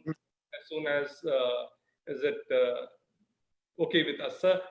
एक बार फिर आपका बहुत बहुत शुक्रिया हमारे साथ आने के लिए और समय निकालने के लिए. एक थोड़ा इनिशियल हिकअप्स के बाद आपने बहुत अच्छे इंफॉर्मेशन दी हमें. That was worth waiting for, sir. So thank you very much, sir. And I am really sorry for the interruption that has occurred because of technology and the communication may be affected. But we are very hopeful for the future of your institute and for economy of India and USA both. And I wish you good luck for the rest of the conference. And thank you very much for inviting me. Good night. Yes, sir. Okay, sir. Thank you. Okay, sir. Bye, sir. So we have Now we have Professor Bala Bhaskaran, who is a management professional with a great interest in teaching and institution building. At present, he is a senior visiting faculty at Entrepreneurship Development Institute of India, Gandhinagar. Professor Bala is a graduate of IIT Madras and IIM Bangalore. After 18 years of great experience, he switched to management. He switched to management education. During this period, he qualified as a CFA and later did his PhD. He has established the EDII Business School as a significant B school at Ahmedabad. Later, he was associated with a number of B schools at Ahmedabad. His area of interest are finance strategy, entrepreneurship, knowledge management, etc.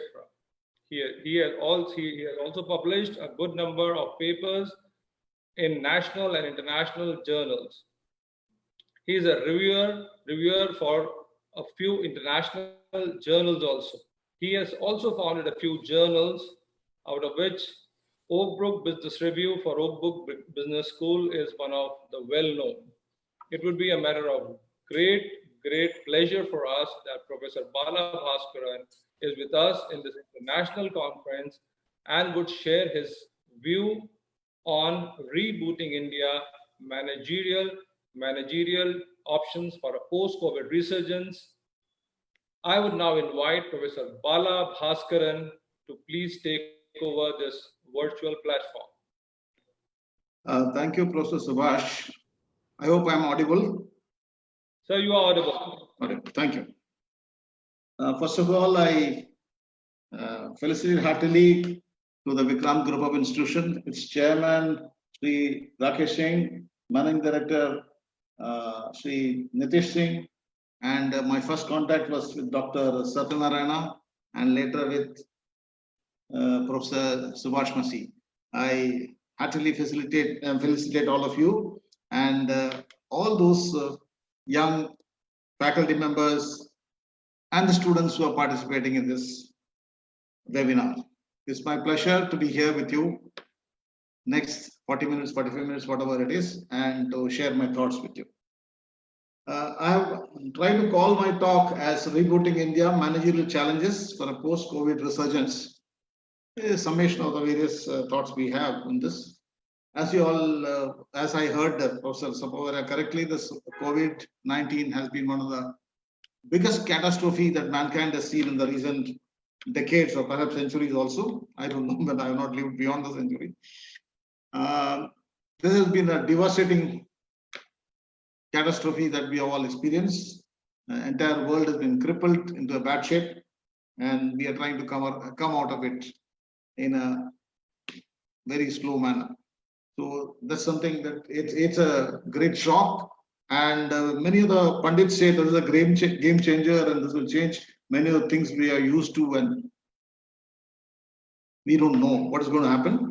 But yes, it's definitely a big shock and a game changer to all of us. So this is the context in which we are talking about whatever changes we are looking forward to and how we can rebuild ourselves as an emerging nation and ourselves as individuals. This is what the focus of my talk.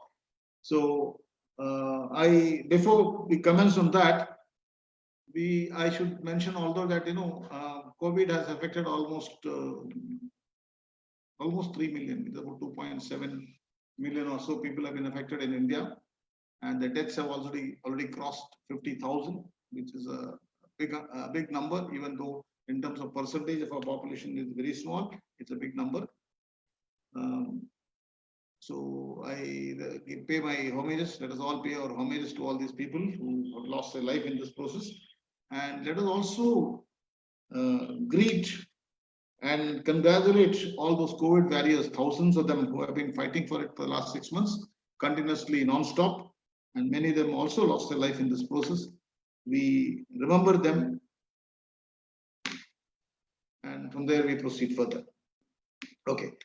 Now, in my talk, I have first 15-20 minutes, I'll dwell on historical and cultural perspective of India and the current status we are in.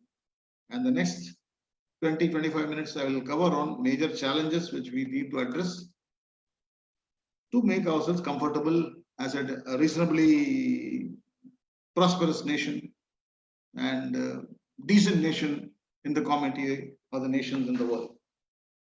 To begin with, let me begin with an economic historian called Angus Maddison, who lived from British economist, 1926 to 2010, and his major works are and the seminal works are two books: World Economy, Historical Statistics, and The Contour of the World Economy. Two of these great books. Through this, he has studied the wealth of nations, prominent nations, from AD 0001 to AD 2000, 2 millennia. During this period, prominent nations, how they have grown, how they have prospered, and what has been their wealth situation, etc. Now, I'm not going to go the entire thing. Only 2 points I have to mention out of this. One is that he mentioned that till about 1600 AD, India was leading in terms of GDP across the world. India of those times was from Afghanistan to Burma, both the countries, both inclusive, the entire range was considered Hindustan or India. And at the peak, India's GDP was almost 1/3 of the global GDP. India was the largest, country with the highest GDP at that point of time. And this is one of these observations. Second observation was that till about 1700, the per capita GDP of India was no different from the per capita GDP of European countries. And European countries, as you will recall, in the Middle Ages, that is from 1500 onwards, were experiencing the Industrial Revolution, which you missed. In fact, we became the fodder for the Industrial Revolution. We were supplying raw materials for them, and we are consuming their finished goods.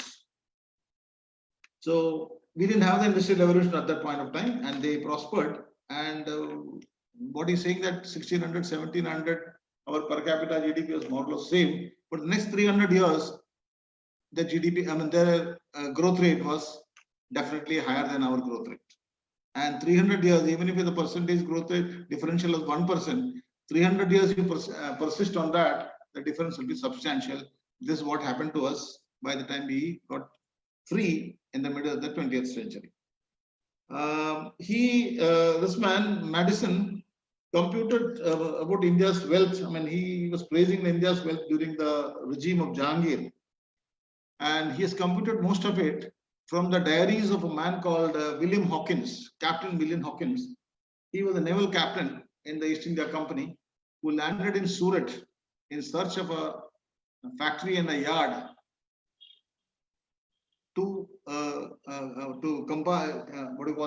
collect the raw materials, input materials from India and send it to UK, send it to Britain, Great Britain.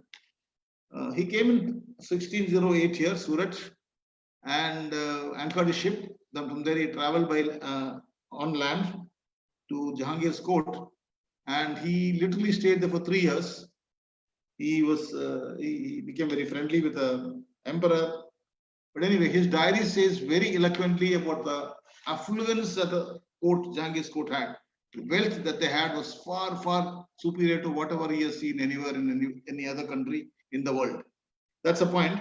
And using this description, Angus Maddison has estimated the wealth of Jahangir at that point of time. And he made a comparison. The rupiah of that time, that is 1608, was equivalent to 4 sterling pounds of UK at that point of time. Remember that. 4 sterling pounds made 1 rupiah. And by the time British left in 47, it is precisely 4 rupees were required to make 1 pound. The exchange rate was that.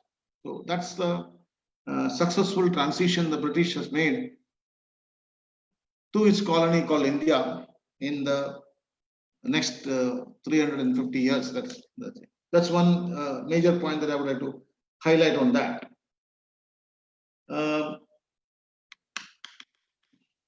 Okay.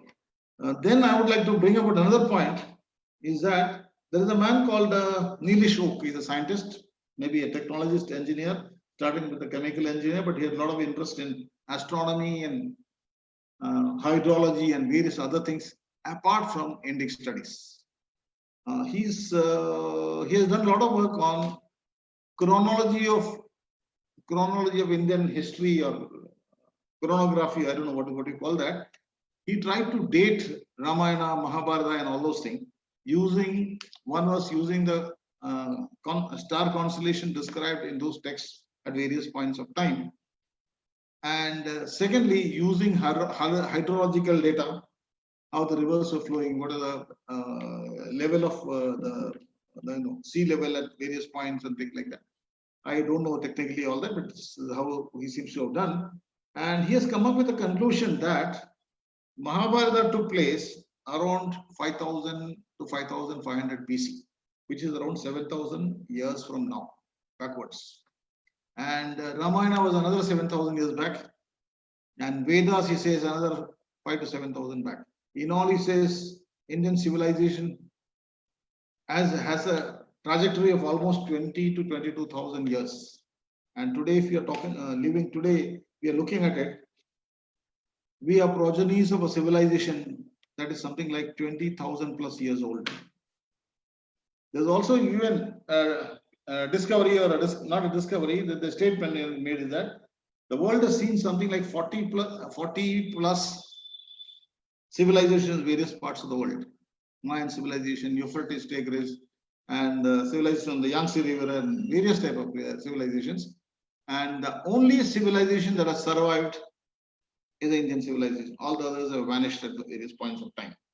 So we are part of a 20,000-year-old living civilization, mind you. Now, why do I bring all this history and civilization all this point of time? Europe experienced what they call Renaissance in the Middle Ages, something between 15th century onwards. They experienced the Renaissance. Industrial revolution also took place at that point. Most of the inventions took place. Most of the voyages across the world started taking place. America was discovered at that point of time. Then Captain Cook landed up in Australia. Some fellow called Magellan landed up somewhere else in the Southeast Asia, and all those things happened in those times. And that is the beginning of the growth of Europe at that point of time.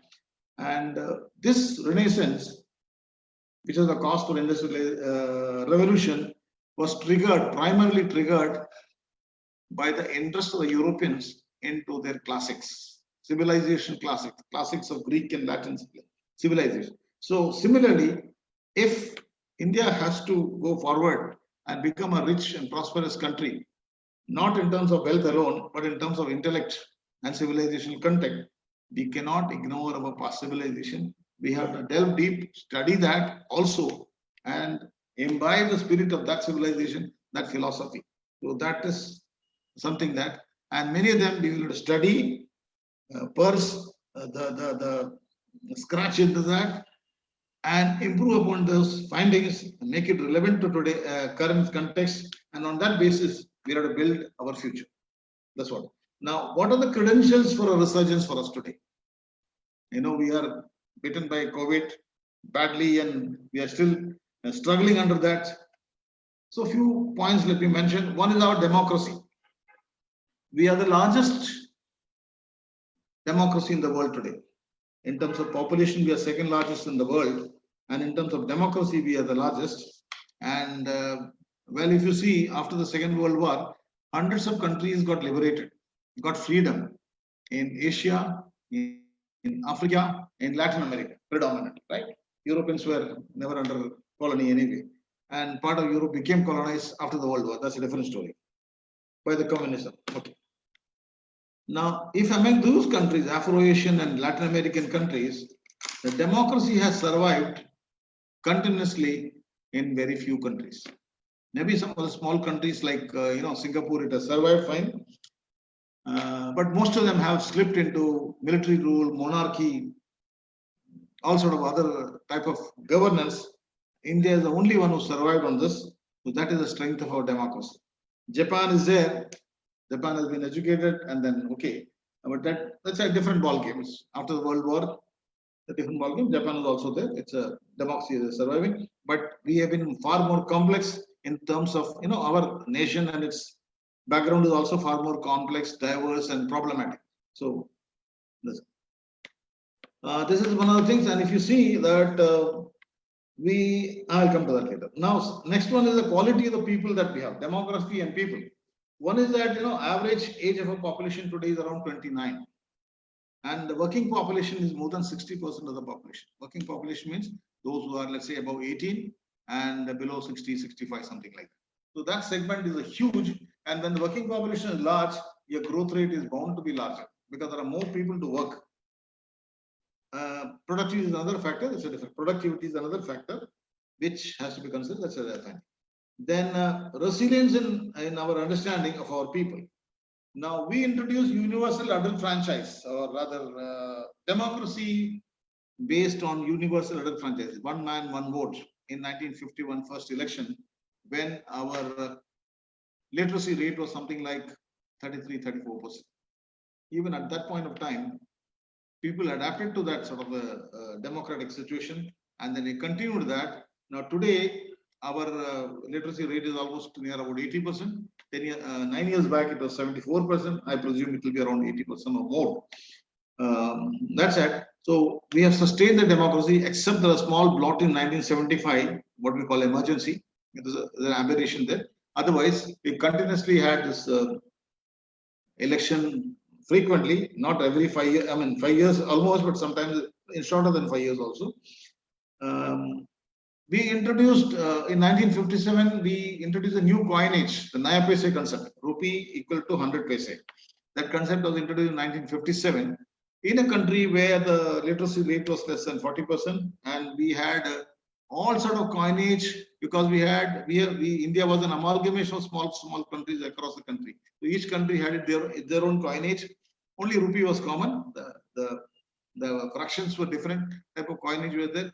These were gradually extinguished post 1957 and switched over to rupee and 100 paise. That switchover was definitely painful, but it took a couple of years for us, but we took it very easily. Whereas in Britain also had the pound, and then shillings and pence and things like that, which was fractions of 16 and 12 and things like that. They switched over in 1980, and they struggled hard. Even though the literacy rates were much higher, they were prosperous, they were more educated, all that. The trouble that they went through, even despite being a smaller country, was much more than that we had gone through. That's something. Lately, we had this introduction of GST. It's too complex. Well, look at that, but we managed it. In about 2 years' time, it had stabilized. We had gone through all the problems. That is the resilience of our people. That's what I'm trying to highlight. Our people are willing to look at that. Even the Frankenstein called demonetization. People went through it patiently. These are the resilience of our people. Okay. Third factor is diaspora. The people, what we call NRI, or people of Indian origin living across the world.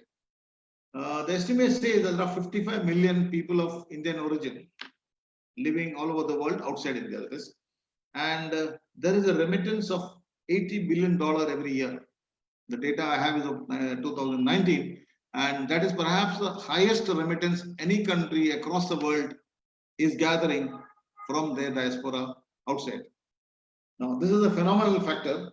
Now, and if you also see the quality of the NRIs, people of Indian origin living all over the world, they are highly educated, fairly prosperous, though some 3-4 centuries back, many of them had gone as laborers and coolies and all that. Today, their progenies have become prosperous. They are in leading positions in society. They are academic positions in doctors, engineers, scientists, business people. Everywhere they are there, and this is a strong force supporting India in a big way.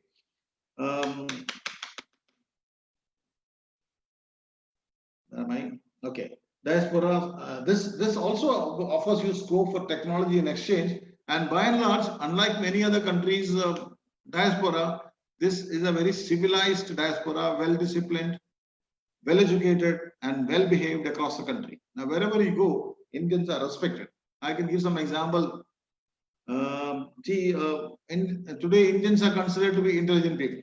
That's one of the things. Now, in my recent travel abroad, I was in Orlando in the United States. So I walked into a hotel and then I was hearing in the reception, I was hearing Hindi music. I mean, film music, Hindi film.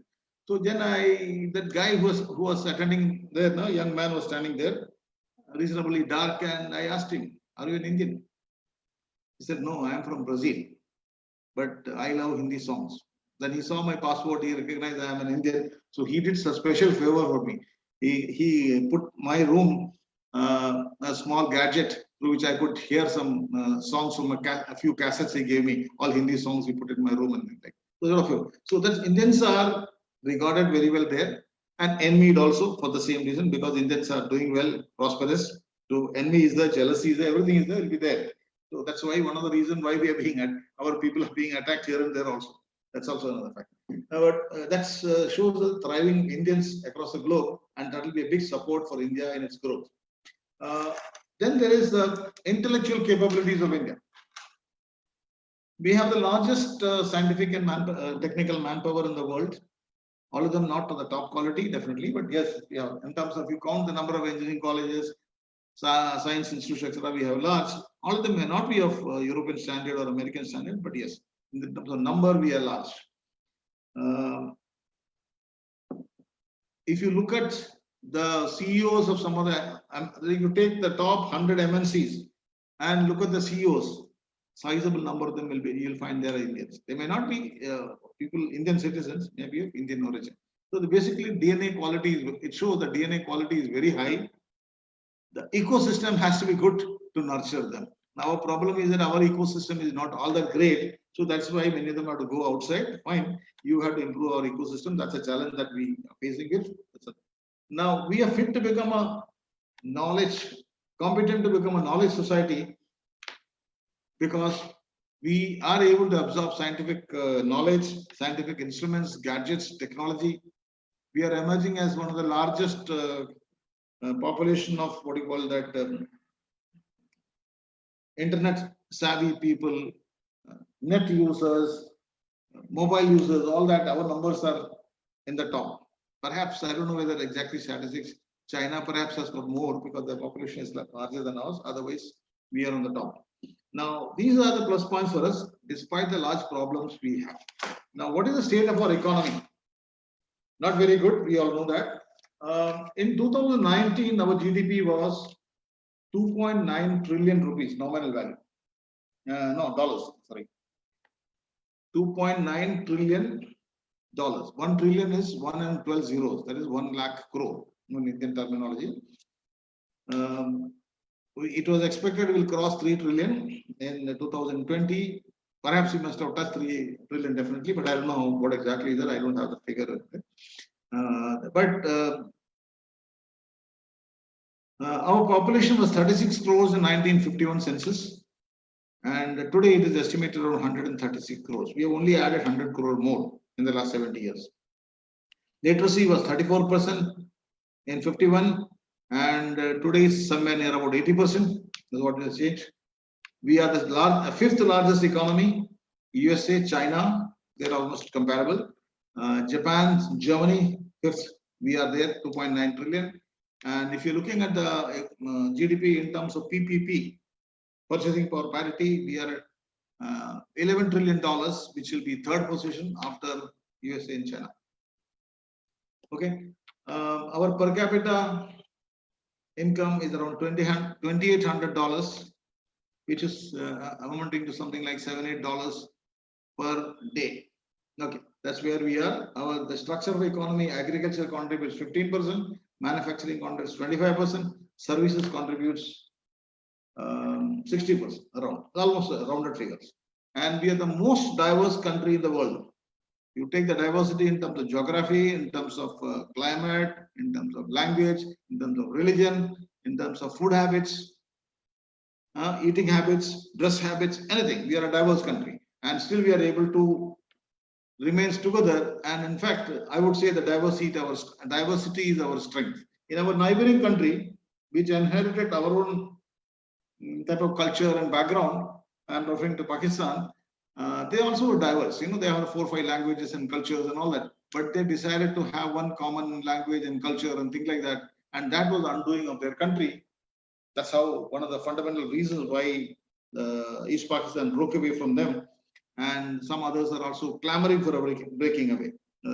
We are able to assimilate this type of differences in our country, and we are able to keep them together in good spirits, and we are all together at one country. It's fantastic. Now let's look at the opportunities and challenges. One opportunity let me indicate first, and then after that we go to challenges. The opportunity is that as a result of the COVID and the consequent global political atmosphere, many of the multinational companies and the international companies operating in China as planning to shift out. There are compulsions for that. You all know all that. So we're not going to discuss that. So in this, they say there are a couple of the number of companies planning to shift is in large number of thousands, but I don't know exactly. But even if few hundreds come to India, and many of them are likely to shift to their own parent country, though their currencies are strong there.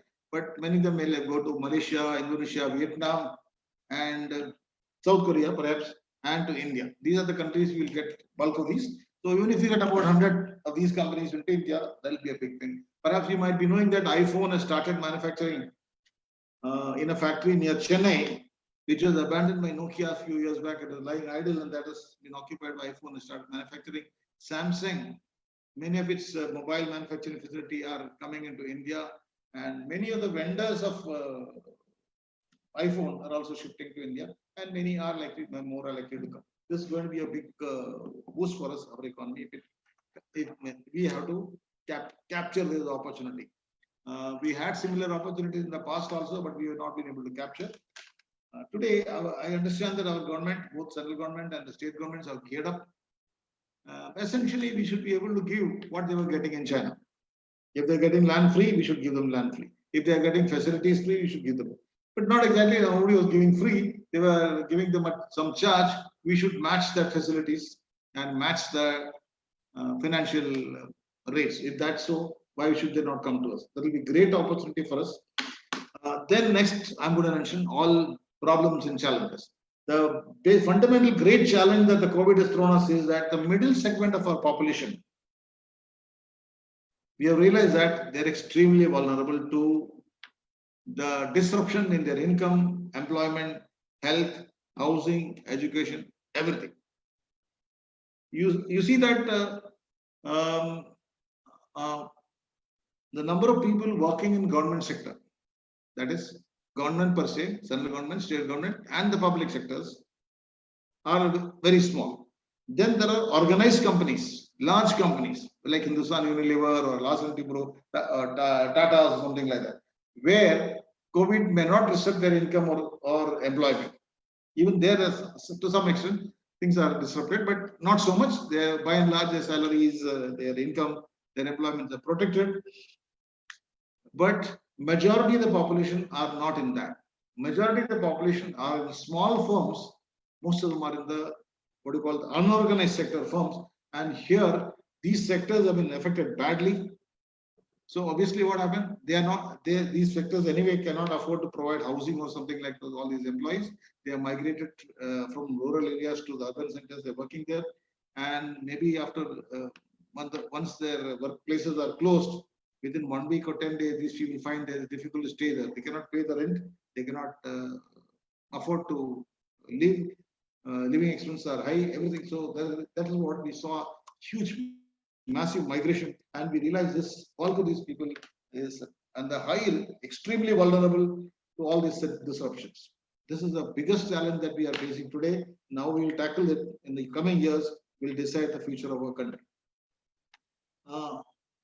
And along with that, as you see the micro and small businesses, we have MSME, micro, small, medium enterprises. That is MSME. That as per the latest revision, hardly 10 or 15% of the company organization, production organization will come into the large sector. Most of them, 90% will be in the MSME segments, and the medium scale sector maybe a little more organized. They are private limited companies or public limited companies, but definitely small and micro and small sector are not in the segment. They are one man owned or a couple of partners owning it, or those type of things.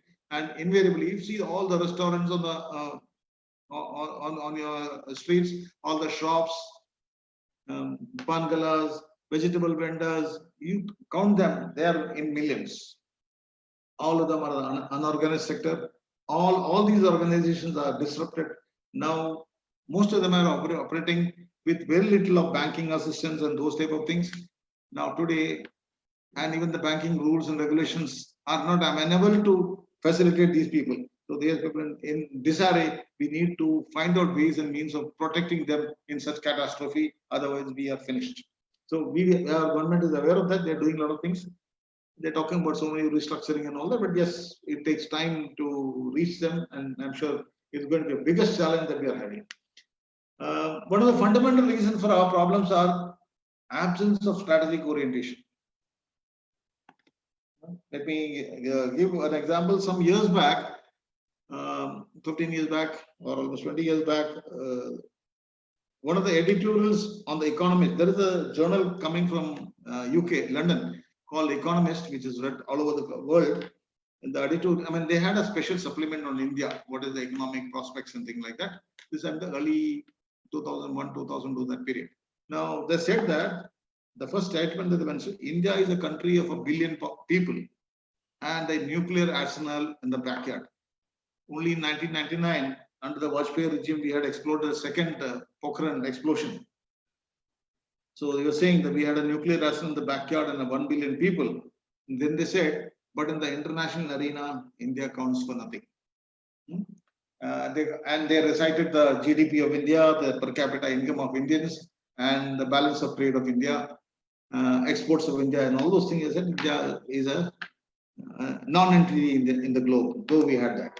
So that is, and the reason they said is there is no strategic orientation in the among the Indians from the top downwards. Essentially, the top, basically, that's what is referring. So this is something like this, what you are talking about. Only recently, our Prime Minister during the election said, we want to become a 5 trillion economy by 2024, something like that. This is the first time any Prime Minister in India has spoken like that. That is whatever I have heard in my last 30, 40 years. I've been listening to all those Prime Ministers, etc. Nobody has ever forecasted or thought about a 5-year projection. We used to have 5-year plans long back, but they have been abandoned some 30, 40 years back. Now they're all history. So this is the first time they said something like that. And he started thinking in those lines, and he started many things. Like, he had that 100% electrification target. Then he has got a target to give piped water for every village and every resident of India. Every citizen of India should get piped drinking water. It's an ambitious project that he is working on. Today, that is not there. Even small, big town is not there. Small town is not there. Forget the villages.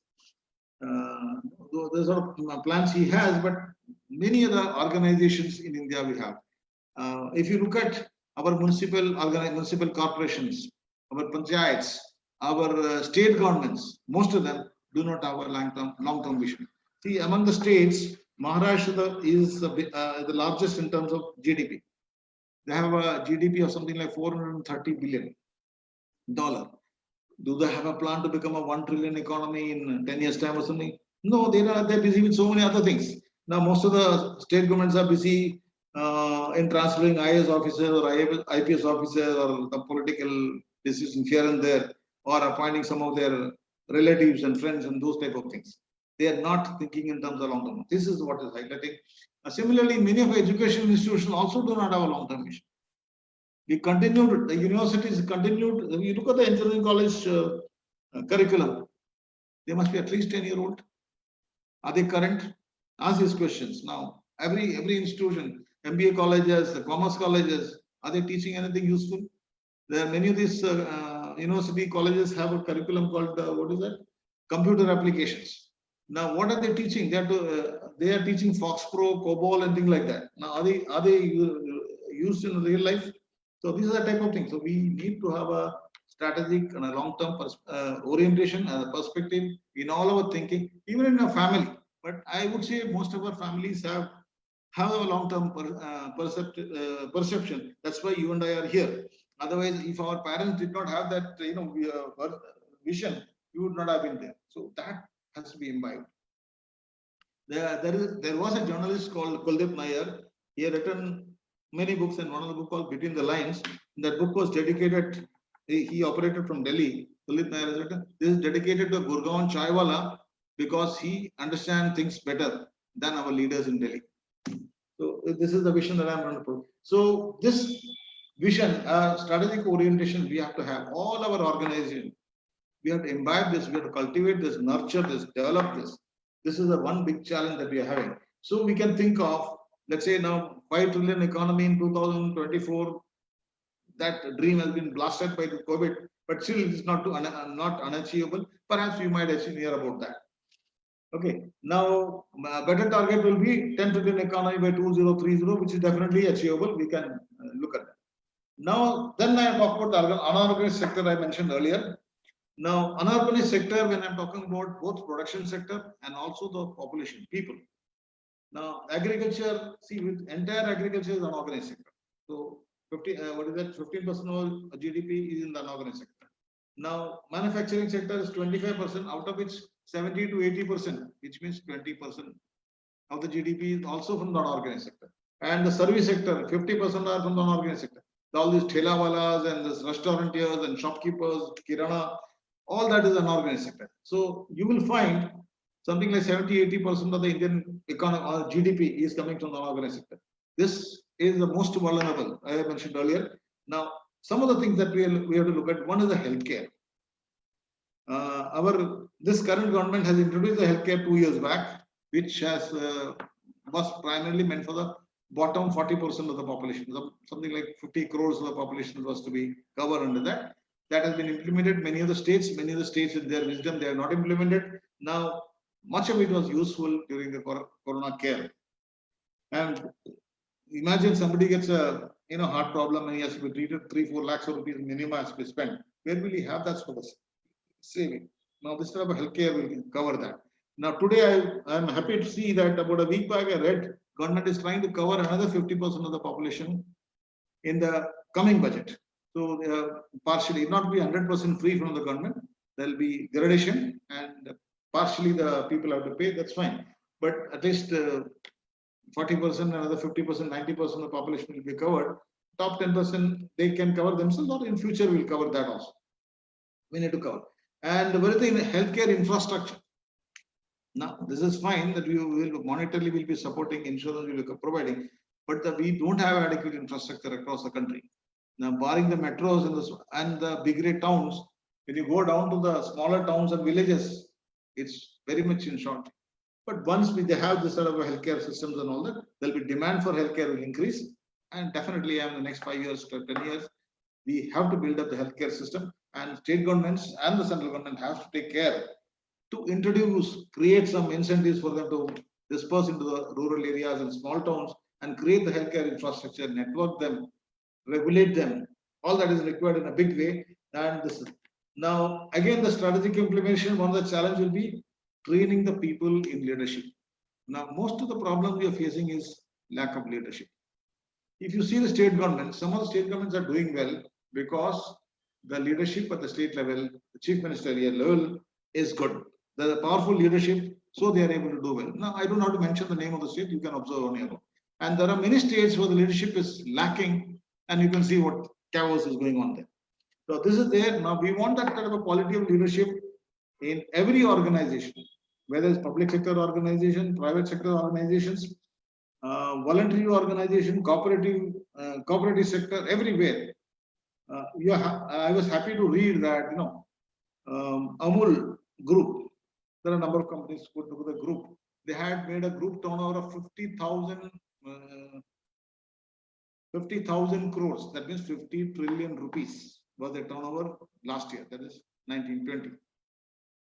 And they have a target to make it to 1 lakh crore. That is, I said 50,000 crores is a half a trillion, not 1 trillion. And they have a target to make it a 1 trillion by another 3-4 years. Something they have a corporate plan to make it. Now, this is the type of thing that we want in every organization, how they should grow. and it is come down, percolate down the way. Now, whether slum clearance, for example, if you take a town like, let's say, Indore or something like that, you should have a plan, 5-year plan or a 10-year plan. How do you remove all the slums? How do you do the urban development? Those type of things should be there. That is something that we are looking at. Okay. Another major sector I would like to touch upon is the energy sector. Energy sector, as you are aware, that major input for us is the petroleum products. And that is the reason for our calamity of our economy. Because we don't have any significant resource of petroleum products. It has to be imported. And that is very costly, and the prices have been going up. Some groups are controlling that. We have no say on that. So we are struggling. We have been struggling to manage for the last 50 years. Now, we have a golden opportunity. We should go for the non-conventional energy sources in a big way. It has been proven that, we have already expanded in a big way into the solar segment, huge amount of production there, but that is not enough to replace the existing demand. We have introduced electric auto rickshaws in many places. Electric cars are coming. Electric buses are in place in some places. It can be introduced. Trains are running predominantly in electric, so diesel can be minimized. Domestic consumption can be replaced by solar. The whole range of things. We have to go in a big way in the next 5-6 years and literally replace the petroleum import. In that case, we'll have a very high level of self-sufficiency on that. Our import will come down drastically. Our balance of trade, balance of payments will improve substantially. Maybe our currency also will appreciate. Our economy will be stronger. And any non-conventional mode of production is cleaner and cheaper. Cleaner in the sense there are less pollution from there, and cheaper because the production, solar production per unit, it is only 2 rupees. 2 rupees, 10 paisa, something like that. Whereas the thermal is ranging from 4 rupees upwards. So the cost will come down drastically. So this is something that we have to work out and take up in a big way. How we can do it, that we have to plan it out. Next one is that education system in a big way. All along the centuries, India has survived because of the knowledge element that is prevalent in our society and in our DNA. Now, unless we sustain that, we'll collapse and we'll be finished. So we have to sustain that. Only way is that the challenge today is we are talking about knowledge, economy, knowledge, society, etc. So we have to strengthen our knowledge infrastructure. The university system, school system, they're all in bad shape. Okay, I'm not saying that all of them are bad, but yes, generally it is in bad shape, but there are stars and sparks in everywhere. It is there. There are individual leadership. So this has to be revamped in a big way. The new education policy gives a direction, a strategic direction for that. This we'll have to implement in a big way. We need leaders for that. That is also important. We need to find great leaders for that, implement that. Otherwise, you don't get leaders and you end up in the same thing. So this is another area. And in many institutions, financial assistance to students who need to study. For example, there are bright students coming from financially weaker sections of families, whatever you call it. Now they need to be supported. We have a lot of scholarships, but sometimes they are not adequate. So a lot of loans, education loans are available, and banks sometimes are helpful, sometimes are not helpful. They ask for collateral security. If you're financially weak, where will you have collateral security? So these type of things have to be addressed. We have to create discretionary funds.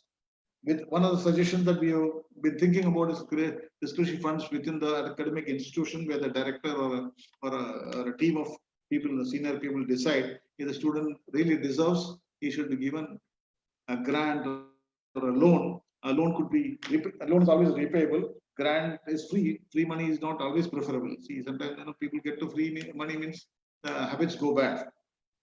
So make it payable, and you can also make an option that you don't have to repay in monetary terms. Maybe when you grow comfortable, you sponsor the education of another student.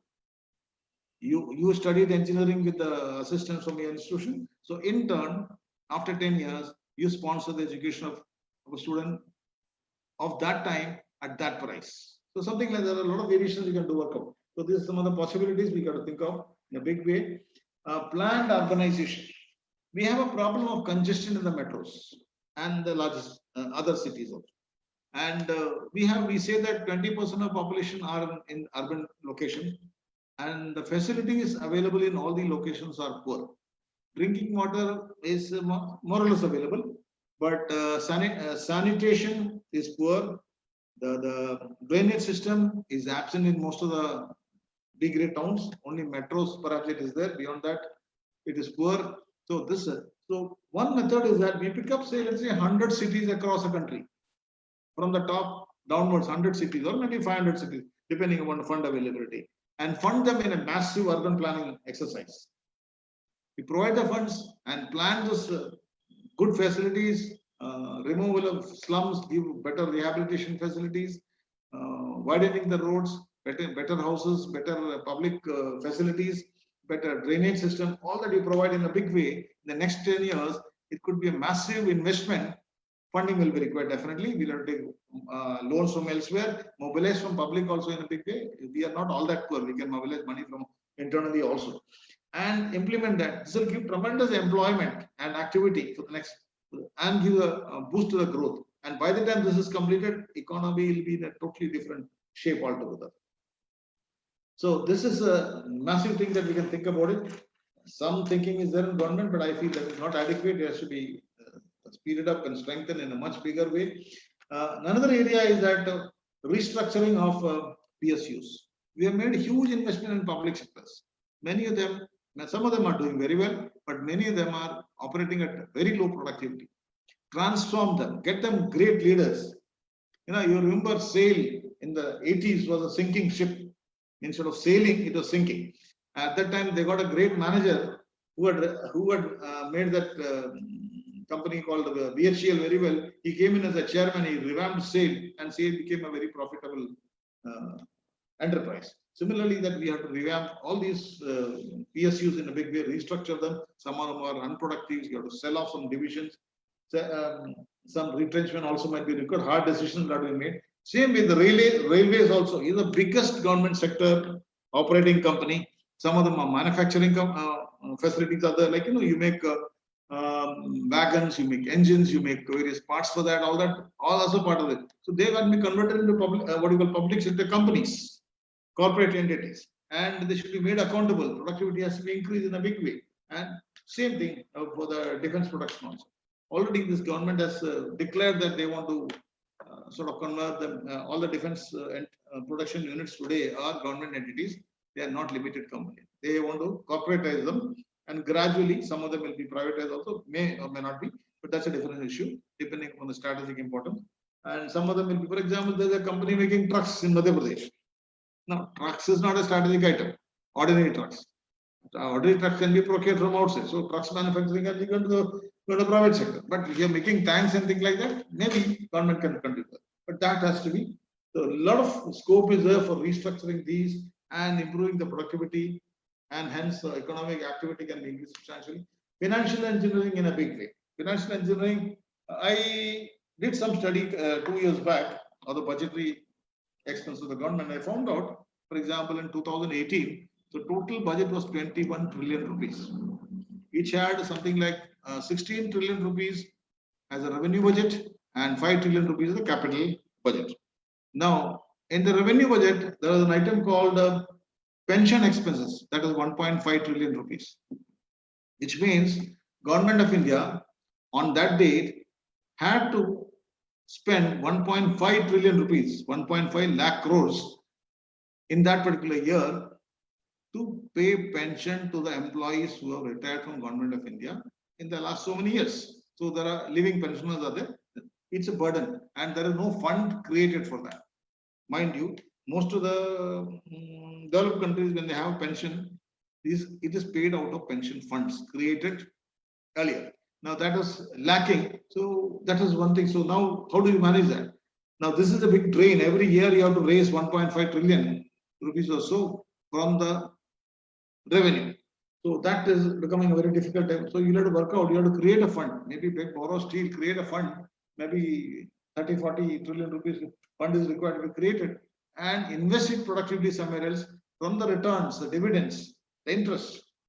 you pay the pension. That sort of a system you have to create. That's financial engineering. So this has to be created in a big way. This can be there for education institution running, etc. When a trust creates an education institution, it doesn't have to look for the fees to cover the operating expenses. We should cover only a nominal part of it. That's why most of the educational fees are so high. Now they should create a fund, and that fund should be invested somewhere else, and that will finance the operation of the university. So that sort of thing is required. Anyway, now another thing is that national security, we have to look at it. Now our CDS, General Bipin Rawat recently said we have 2.5 enemies. 2 enemies outside the country, half enemy inside the country. That's why they are all our brothers and sisters. Some of them are brothers and sisters till 70 years back. Others were culturally our brothers and sisters for 2000 years or maybe more. Suddenly somebody feels that whatever we have is also theirs, and what they have is not ours. So that's what we think. We have problems, and we're going on. These are all disoriented thinking, and we need to fight them. This is becoming a major problem. We are all aware. One of the reasons is that I quote Gunnar Vrajlal, social scientist, who in the 70s wrote a book called Asian Drama and said most of the states in the Southeast Asia, Southeast Asia are soft states. They can't make tough decisions, hard decisions they can't make. That is why they are soft. They can't make tough decisions. They can't say no to somebody. If somebody threatens them, they succumbs. They are not able to fight. This sort of thing. Now, this root cause can be explained by the pacifism that has come in. Some other, what do you call it? Anthropologists call it Ashoka syndrome. Ashoka was a very great leader, great emperor.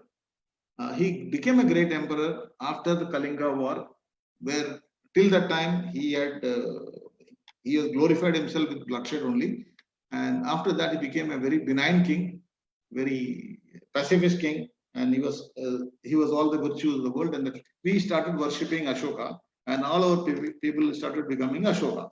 Even if somebody fights with us, we don't fight back. So that became the softness of us. So Ashoka syndrome. So Ashoka's that tradition culture was fine for the first millennium. Ashoka lived before the first millennium, but during the first millennium there was no threat on the Indian subcontinent. So and the end of the first millennium started having invasions started coming to India. One by one they came, and we were not able to fight because we didn't believe in fighting. We were only believing in succumbing. So this happened. So another instance that when Muhammad Ghori came and Prithviraj Chauhan defeated him. First round, Prithviraj Chauhan defeated him. So in all goodness, after the war is over, he said, all right, you made a mistake, now go back. Don't come back again. Just send him free. So that fellow, he went back, and with renewed strength he came back, defeated Prithviraj Chauhan and tortured him for years together before he died. Fine. So just imagine if Prithviraj Chauhan has not done that, he had given a befitting reply to Muhammad Ghori and either kill him or almost kill him and then send him back, saying that don't dare to come again. And he had taken the precaution, then the history of India would have been different. Okay, this is a hypothesis. This is history. So this is called somebody calls it Prithviraj syndrome. So we have been subject to the Prithviraj syndrome even after that also. For example, in 1971, after the war, Bangladesh was created and we had 93,000 POWs of Pakistan. We should have used that POWs to bargain with Pakistan and get rid of all our problems we were having with Pakistan. We didn't do that. In all good faith, generously we gave back that POWs, and well, Pakistan as a Frankenstein rose up again and creating problems for us. Now today we have to go back. So that is that. So this was there in our cricket also. In all the matches that we were about to win, our captain used to bestow it back to them. Until MS Dhoni came in there, he started winning. That winning spirit started developing from that time. Now we need to develop that winning spirit in all our endeavors, whether it's business, war, or something else. We have to win. And when we are fighting, we have to win. When we are playing, we have to win. And otherwise, we can be generous to others otherwise also. That's a different matter. So we need to overcome these syndromes and survive and prosper as a nation. We have to have that winning spirit. We have to revive that. So what we need today is that I'm coming to the conclusion. Give me 2 minutes more. We need a new mindset and a vision. First, I said we need a strategic perspective in every level, and every individual should be trained in the strategic matter, and we should have a long-term vision. We are not looking at today or tomorrow. We are looking at 10 years, 20 years, 50 years, 100 years ahead. What India should be, what Madhya Pradesh should be, or what Bangalore should be, or what my family should be. That sort of a thing. We should look far ahead in the future. Now, we have to groom our young people for leadership.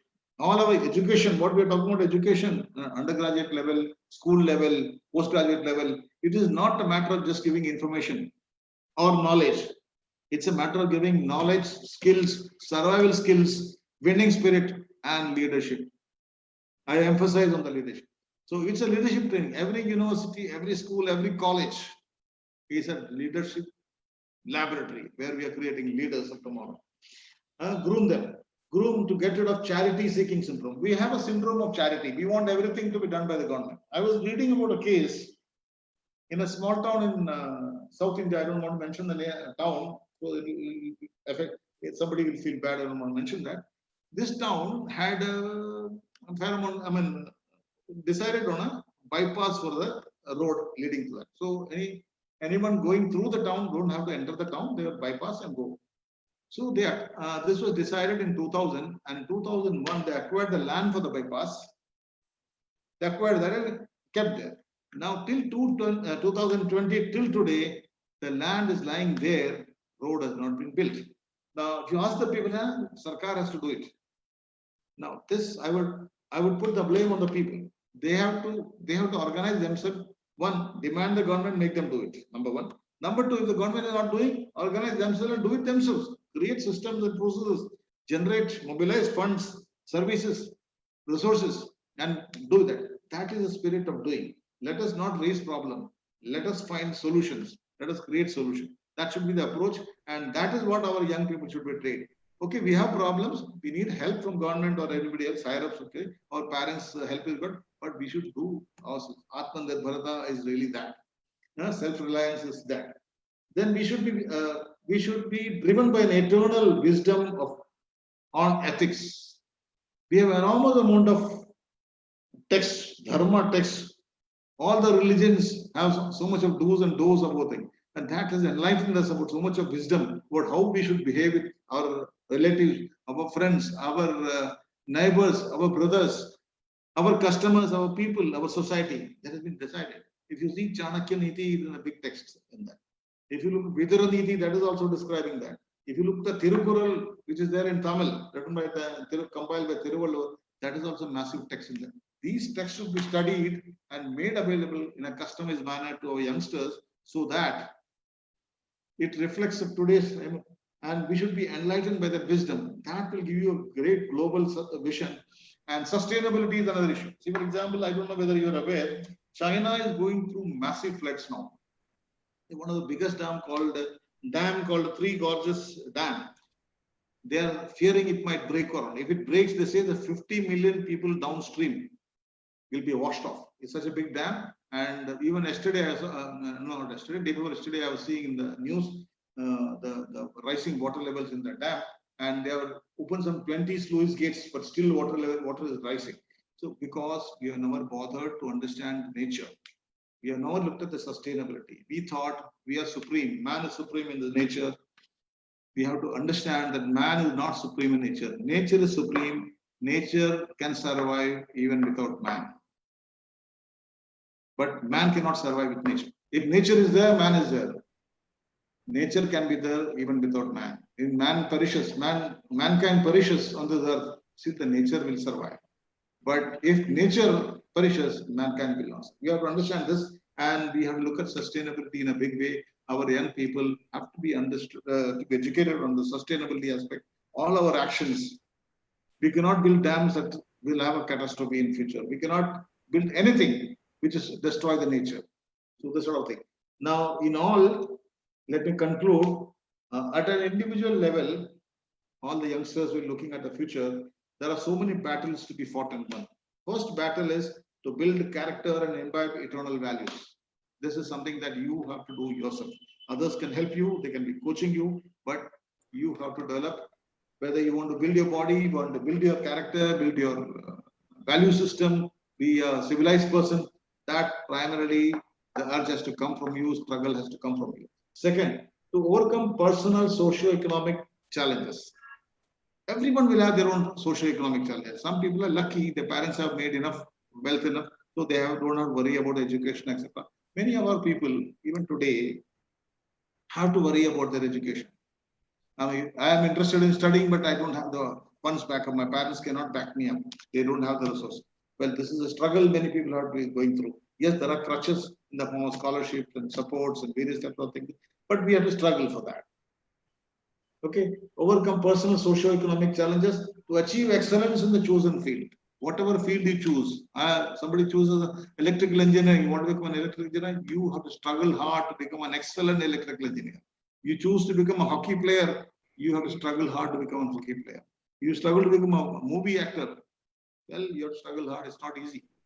So like that, whatever field you go, it is a struggle, but nothing is without struggle. I said we should get rid of the charity syndrome. Nobody will make you, there are young people, some actors, they make their sons also actors and all that, but that system is slowly going away. It is going to be a competitive field. It is highly competitive, ruthlessly competitive. So you have to achieve that, achieve excellence in the chosen field, join and create networks. You should be sociable, you should get along well with other people who are in similar profession, similar location, all that, get together and support each other. That's important. Create networks, it should be professional and social and help fellow citizens in the society. So people in similar situation or other situation, help others. Yeah, younger people than you who need help, you help them.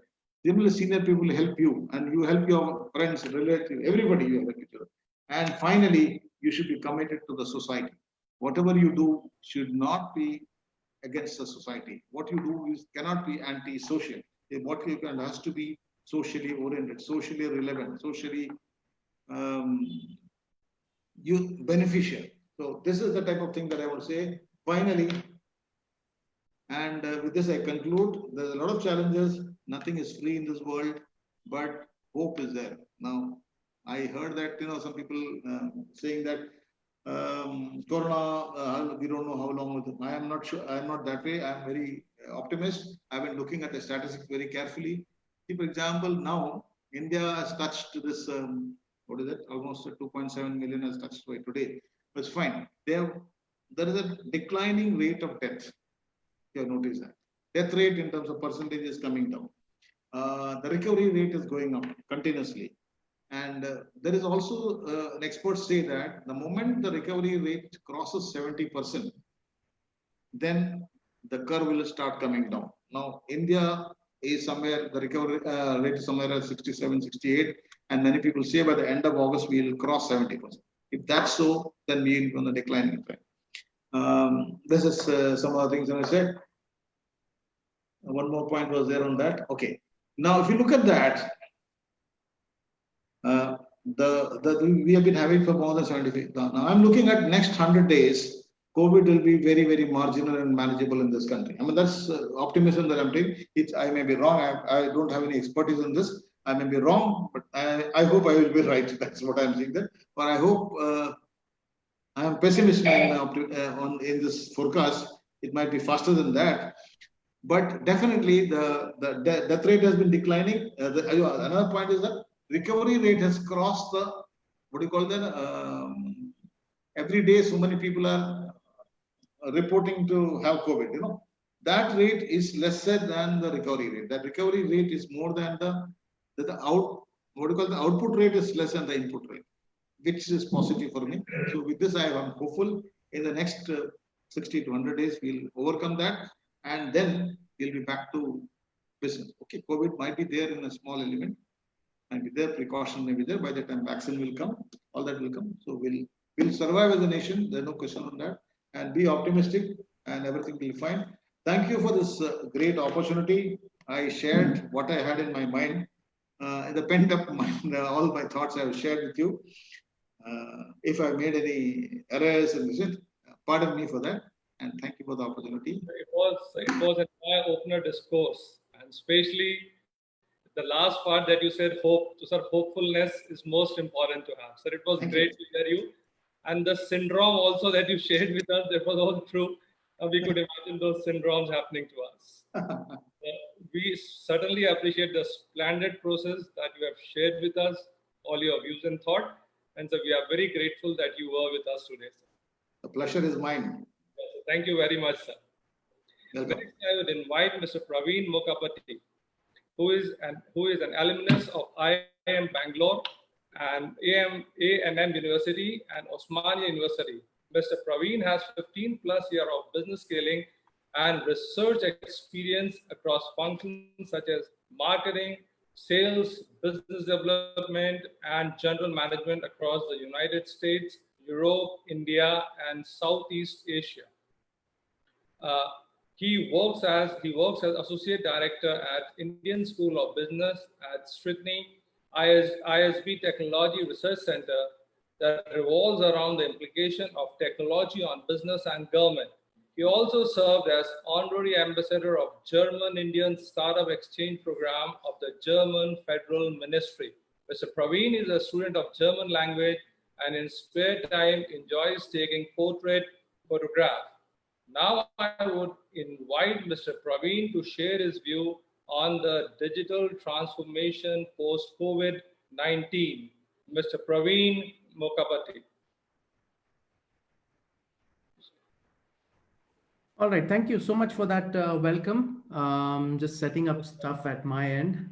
All right, so firstly, I'd like to thank the organizing team for inviting me to speak at this conference. It's a momentous occasion. We are amidst a pandemic of sorts, and the previous speaker was also quite eloquent in terms of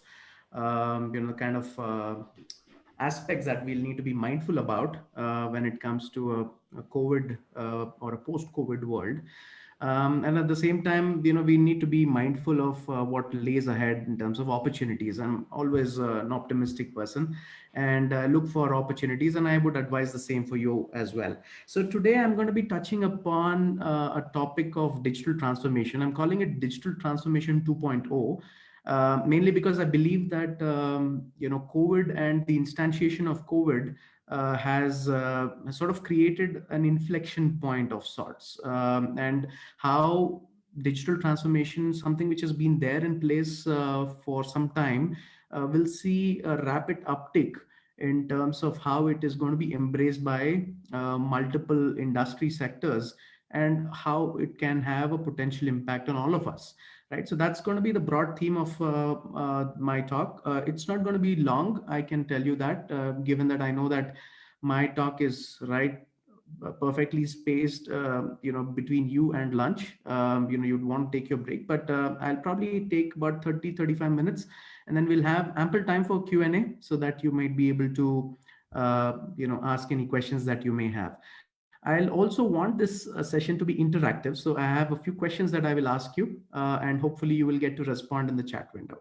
So before that, quick sense of, where I come from, some context, although the introduction was quite generous, but, some snippets, right? So I work as an associate director at the Indian School of Business.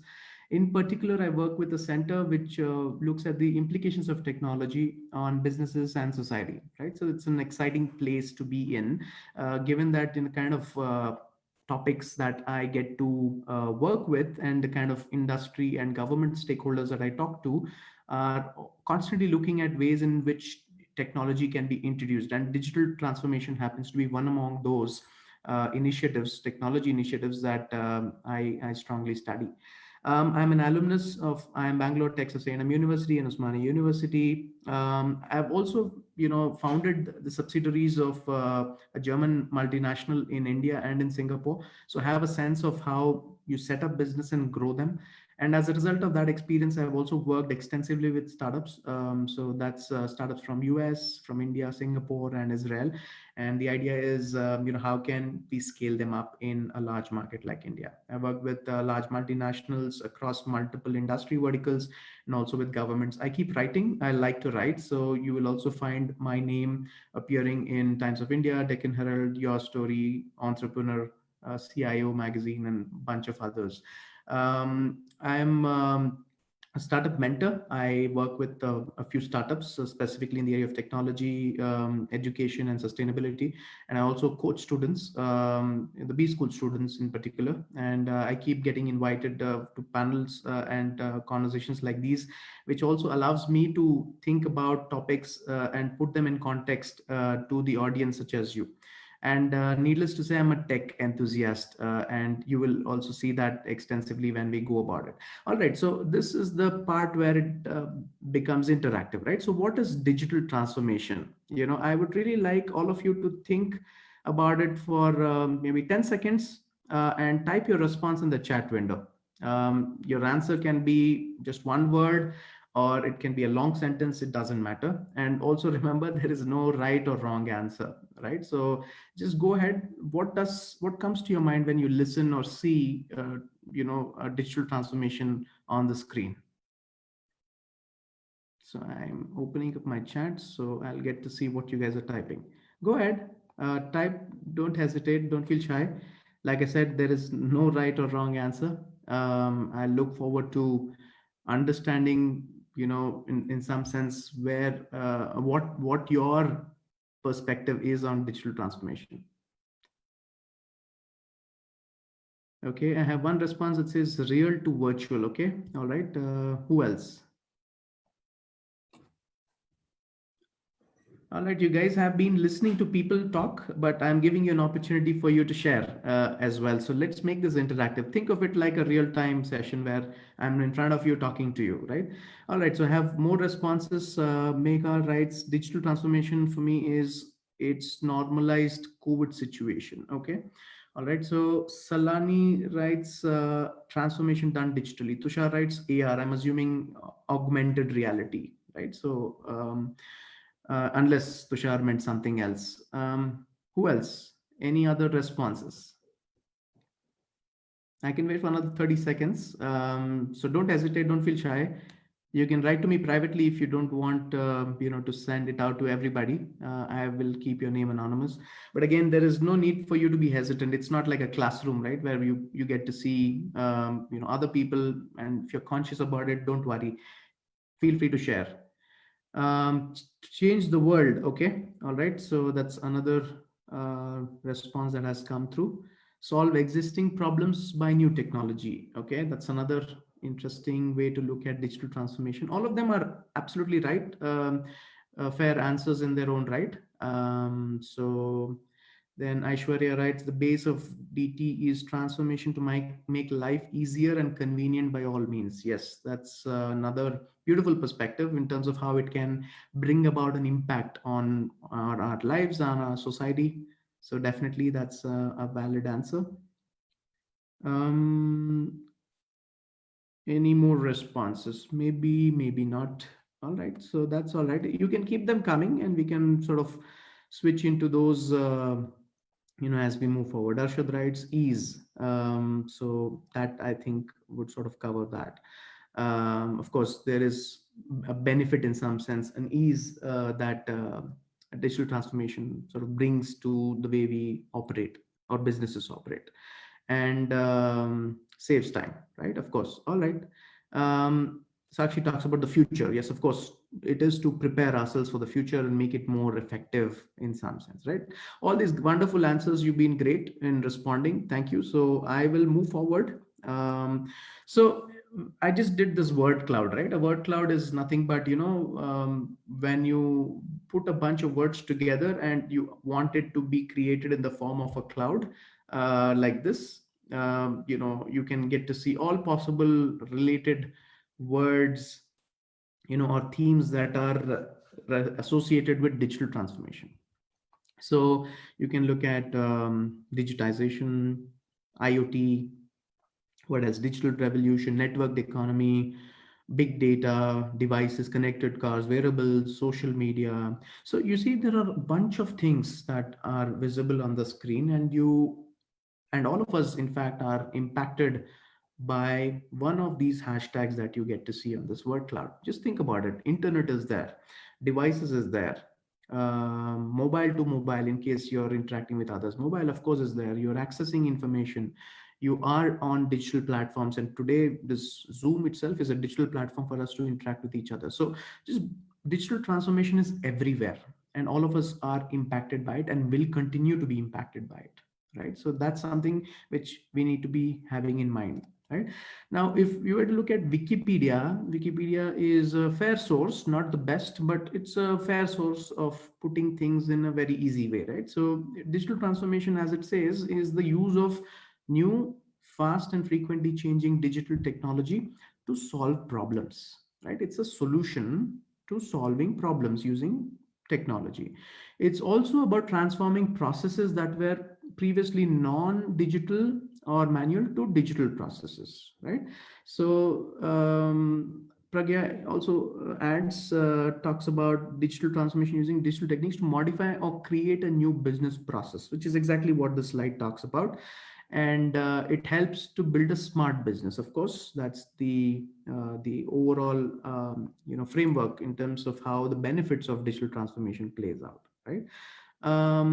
Also, interestingly, if you were to look at Google Trends, the chart that you see is coming from Google Trends. You just type trends.google.com and you can search for pretty much everything that somebody's searching for. So I searched for digital transformation. I wanted to understand, right? Is this a topic that is often searched? And what are the trends looking like? And this is the trend of digital transformation as a keyword, as a phrase, over a period of time globally since 2004. Okay, that's the context.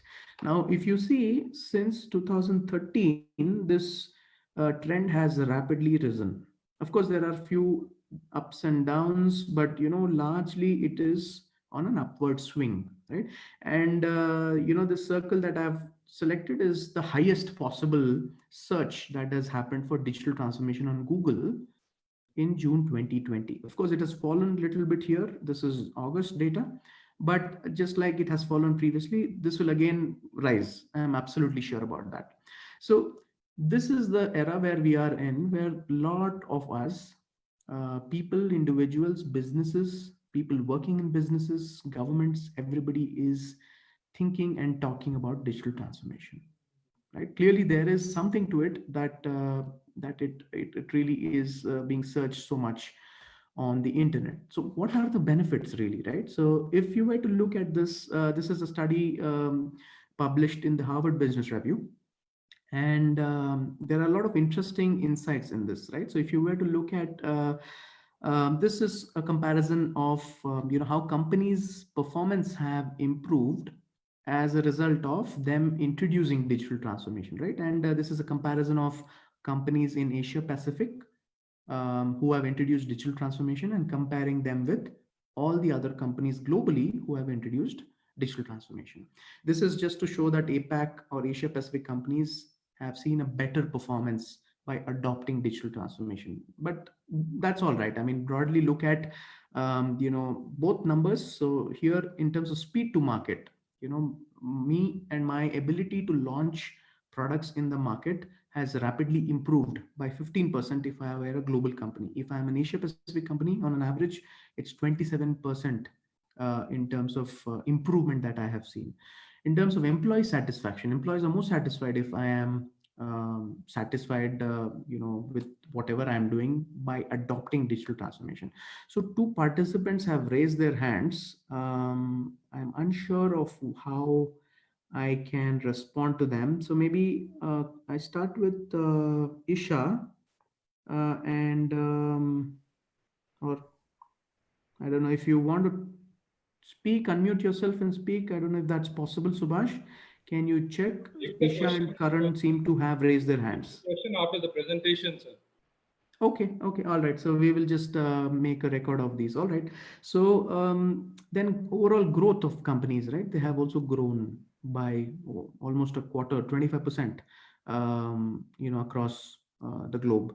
Customer retention and loyalty has improved by using digital transformation. Operational efficiency has improved by a big leap. And companies' position versus competition. If I'm a company that has adopted digital transformation, I have done much better than my competition, which is really good. And also, it has allowed for companies to introduce new products or services into the market, right? So think about that. So these are clearly big benefits for companies. I have not gone to the benefits of digital transformation for governments, but again, that's a different topic, maybe another day. But even governments stand to enjoy a lot of benefit by introducing technology in the way they operate, in the way they deliver services to citizens, right? So what constitutes digital transformation? This is sort of laying the foundation, right? So that we understand how digital transformation is to be perceived, what are the different building blocks, if you will. And if you were to look at it, digital transformation consists of broadly, this is borrowed from the MIT Sloan Management Review. And over there, there's a nice little article which talks of the 9 elements of DT, right? So they're segregated across 3 blocks. So one is the potential to improve the customer experience. The second is the opportunity to improve the operational processes. Third, we're talking of ways to enhance business models or use different business models. Now, if you were to look at it, within each block, you will see subpoints, right? Understanding customers better. So I have the paper in front of me. I'm referring to that. So, when you talk of understanding customers better, there are, companies that have leveraged social media in order to understand what are their customers talking about them. Just go to Twitter and look at how Amul or Unilever, or Zomato or Swiggy or companies like these, how are they responding to people's chatter or tweets in terms of, their experience using their products. Look at how airline companies, Indigo for that matter, how do they respond to people typing? And this is an alternative way for companies to understand how satisfied or dissatisfied their customers are. And by that, you understand, how you are performing as a company. All right. So the next point would be top line growth. This is essentially top line would mean revenue growth. So if you were to look at it, I'm seeing some examples which I'm referring to. Finance companies, right? So they're using now tablets to showcase presentations as against using paper, printing out and giving to customers. So if I were an insurance agent, I will take a tablet and show it to my customer, because my customer is already aware of digital screens, is more comfortable in referring to a tablet as against taking a printout and giving it to the customer, right? So this is something which is already happening extensively in the financial services companies. Medical device sales, a lot of people sort of go to hospitals, go to doctors and say that, hey, this is a device, look at the device, this is how it operates. So to achieve 3-4 meetings in a day, there's a lot of effort that goes in and only some productivity comes out. But imagine today a medical device salesperson is doing these meetings, at least these initial meetings, on a digital platform, maybe like a platform like Zoom.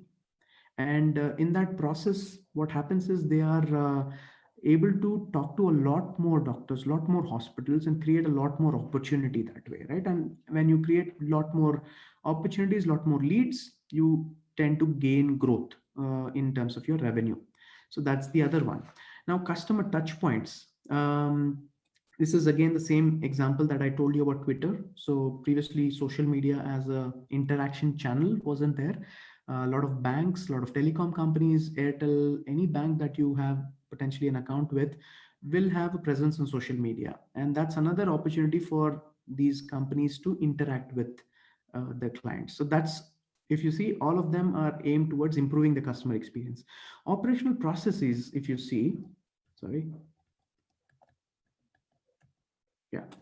operational processes. So you look at process digitization. So there is a big manufacturing company that I know of where they have centralized the HR or human resources function. So previously HR was looking at tracking attendance of employees and so on and so forth. But now there is a system that is tracking it.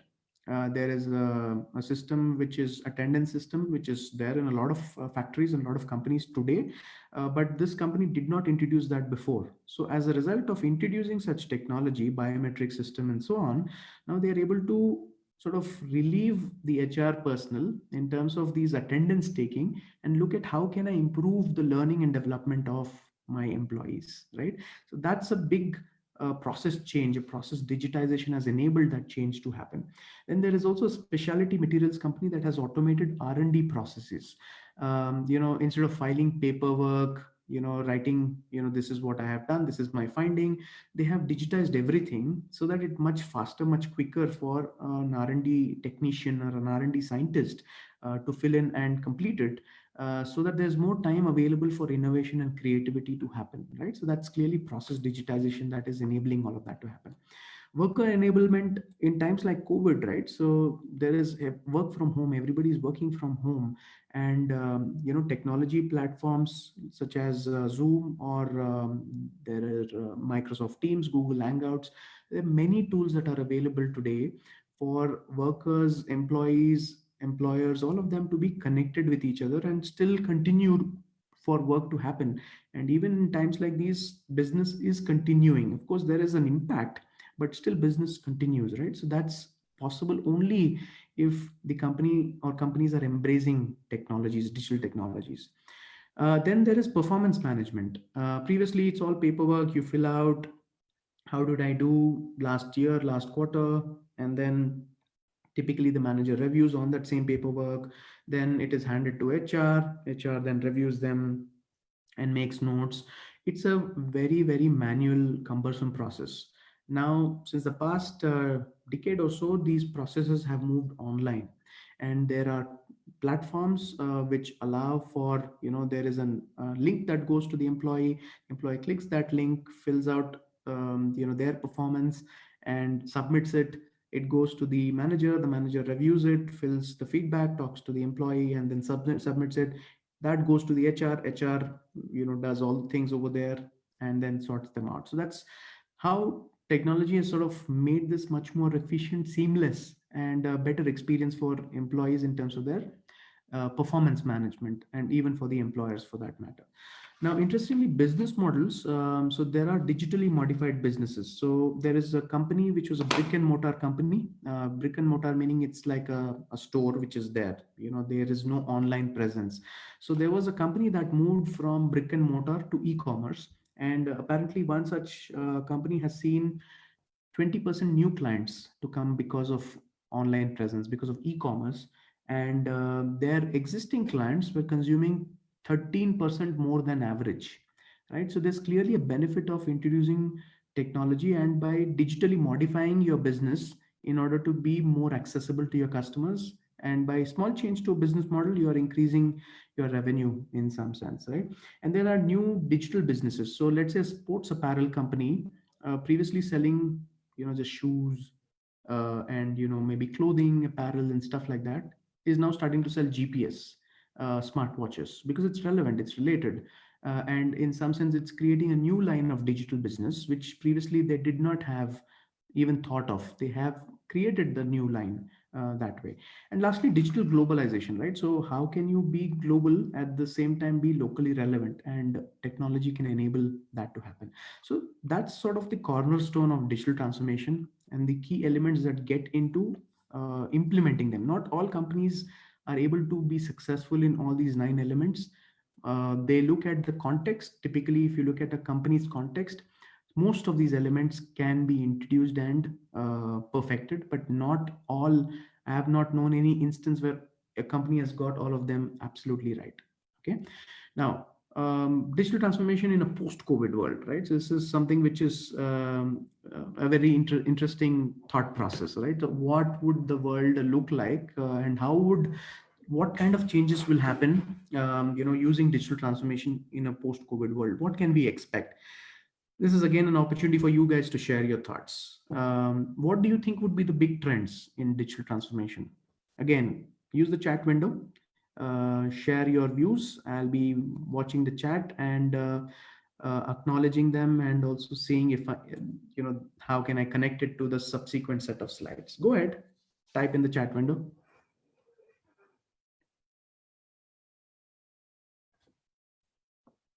All right, who's going to be sending their first response to this? Big trends. Think future, or think today, or think already the changes that you're seeing in today's world, where you think digital transformation is, and that particular trend will continue for the future.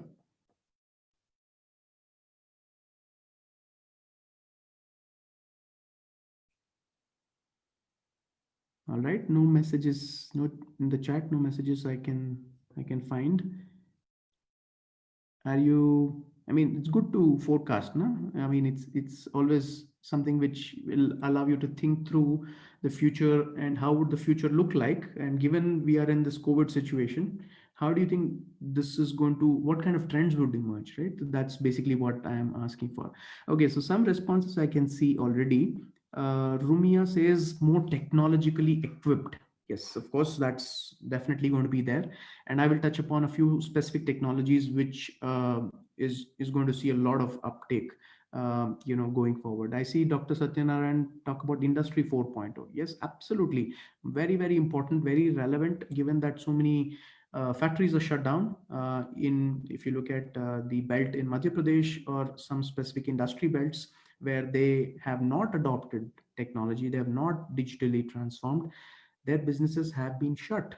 And it's an unfortunate state of affairs. And imagine a scenario where companies are already operating, and Industry 4.0 can enable that to happen. All right, so then Subhash writes towards globalization. Of course, it will enable globalization to happen. And Mega writes education is going to change. We are comfortable with work from home. Absolutely. And Ankit talks of being technically sound. Yes, all of us have to be technically sound, technically equipped in order to be successful in the future. All right, so I'm going to stop this chat. I mean, of course, you can keep typing, but I'm going to move on to the next slide. So here are some data points, right? So 5G, and 5G is seeing a lot of acceleration. India, we already have 4G in major cities and towns. Perhaps there is still 3G and 2G in some corners of the country, but I'm sure we will pick up.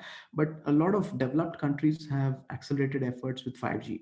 And the idea is, in a COVID world, people are not in their offices. Offices traditionally have seen a lot of better connectivity of the internet, and that means there is more productivity happening. But now, don't we see scenarios where the networks are bad at home, and as a result there is impact on productivity? So there's a greater push and demand for 5G to come very, very quickly, so that there is greater reliance on the connectivity, and as a result more productivity can happen in multiple ways, right? So some data points: in May, Verizon, it's a company in the US, they launched a virtual lab to test 5G deployments. They've already rolled out coverage in San Diego as a pilot.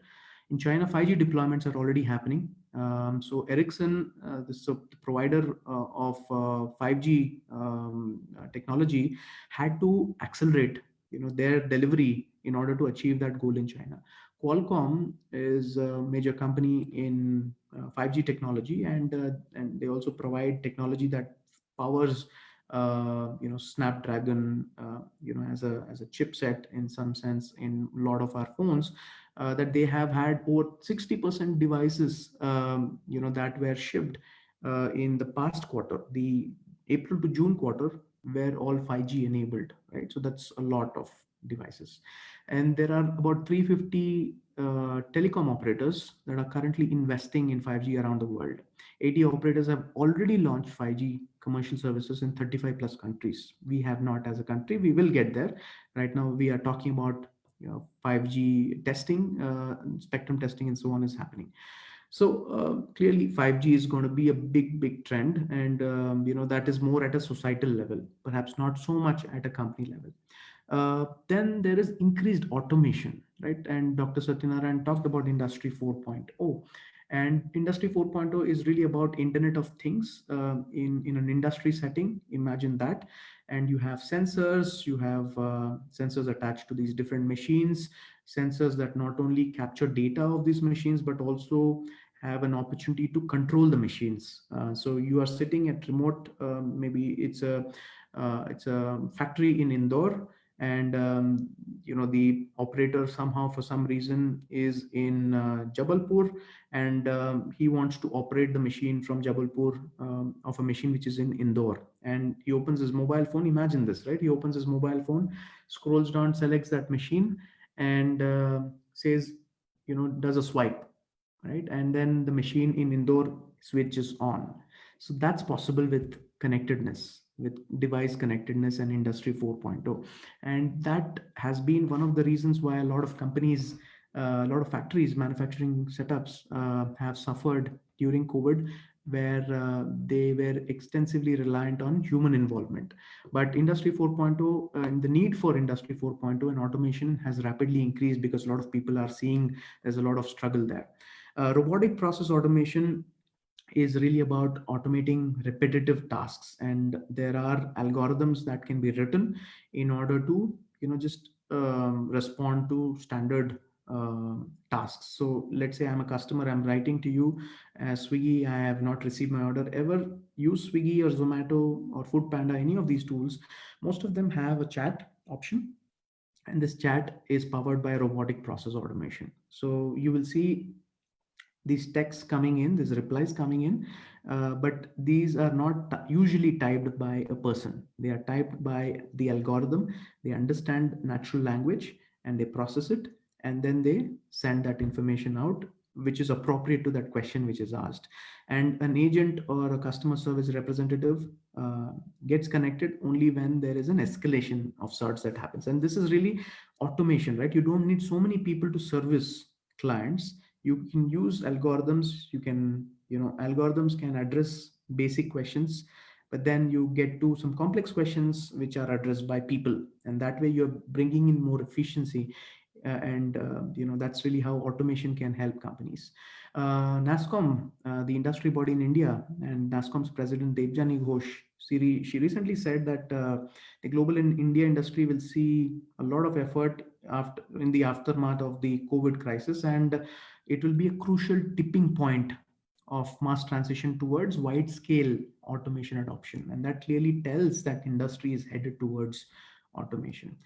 Then there is analytics, data driven decision making, right? So how do you embrace a data mindset, and appreciating the value it provides? And these are statements I'm taking from multiple sources, where being able to differentiate between a leader and a follower or a laggard, right? And more data you have and the ability to play around with the data to take decisions will put you in a firm control. And some examples here is Johns Hopkins, and this company called SAS. They created this COVID dashboard, health dashboard, that compiled data from a lot of sources.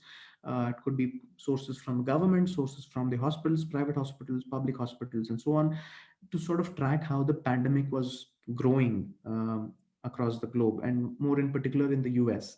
Over there, what that data and the way they analyze the data helped is for governments to say that, okay, certain parts of the country are seeing the pandemic to rise, let's do something about it. Or businesses were seeing, okay, maybe there is a lesser impact, which means I can open up my business and allow employees to come in, and I can start continuing my business. And this is not possible without data and the use of data sciences and data analytics. And a recent survey that happened, this is from Business Wire, and what interestingly it says is, despite budget cuts in technology due to COVID, a lot of decision makers continue their investments in cloud and analytics, and out of which almost 2/3 are investing in more in analytics infrastructure. So something for us to be mindful about. Of course, cloud is also a technology. It will also rapidly grow. All our emails are on the cloud. I'm absolutely sure all of us have an email address on Gmail. your emails reside on the cloud, and so is a lot of business data, which is on Google Cloud, on Amazon Cloud, and so on. AI and machine learning. So, of course, coronavirus, these are different articles that I found, and clearly tells that artificial intelligence and machine learning has a place in the future and will rapidly rise. So, Bloomberg has this article, coronavirus will finally give artificial intelligence its moment. And this talks of a bright future for AI. Forbes had this article where COVID has illustrated the need for a solid AI ML strategy. So in the US, a lot of Amazon or Flipkart, any of these e-commerce sites that you use will have generally recommendation engines. So which means that you may also like this product. You'll see that option definitely on your mobile app, or if you're browsing it on a desktop. How is that coming? That is basically intelligence. That's artificial intelligence looking at patterns of how you're browsing for products, how you as a person can be categorized as a typical client, and there are several such typical clients. So imagine a young woman who is in her late 20s is going to work in a multinational company where there's a certain dress code that is there, and that influences her shopping decisions on such e-commerce platforms. Now they are able to connect her profile with similar women who are also working women in their late 20s going to a multinational company, right? And they look at what those women are buying, and they suggest the same to this lady who is on the e-commerce platform, right? So that's artificial intelligence at play. Now interestingly, in the COVID times, Amazon has seen some of this artificial intelligence to not really work that well. Like for example, a lot of people were buying, so this is all data driven, right? So a lot of people were buying tissue papers, buying a lot of supplies which normally they would not buy, but because of the pandemic there was a lot of urgency and panic in the American market. As a result, what was happening is the recommendation engine was showing up results saying that you might want to buy this product, and that was not working really well, and a lot of holes over there. And then that clearly illustrated that this artificial intelligence and machine learning algorithms and the strategy that is around them has to be strengthened. That's what this article talks about. Boston Consulting Group, it's a large management consulting firm, and they talk about the rise of the AI powered company in a post crisis world, and how important and relevant is artificial intelligence for companies going forward.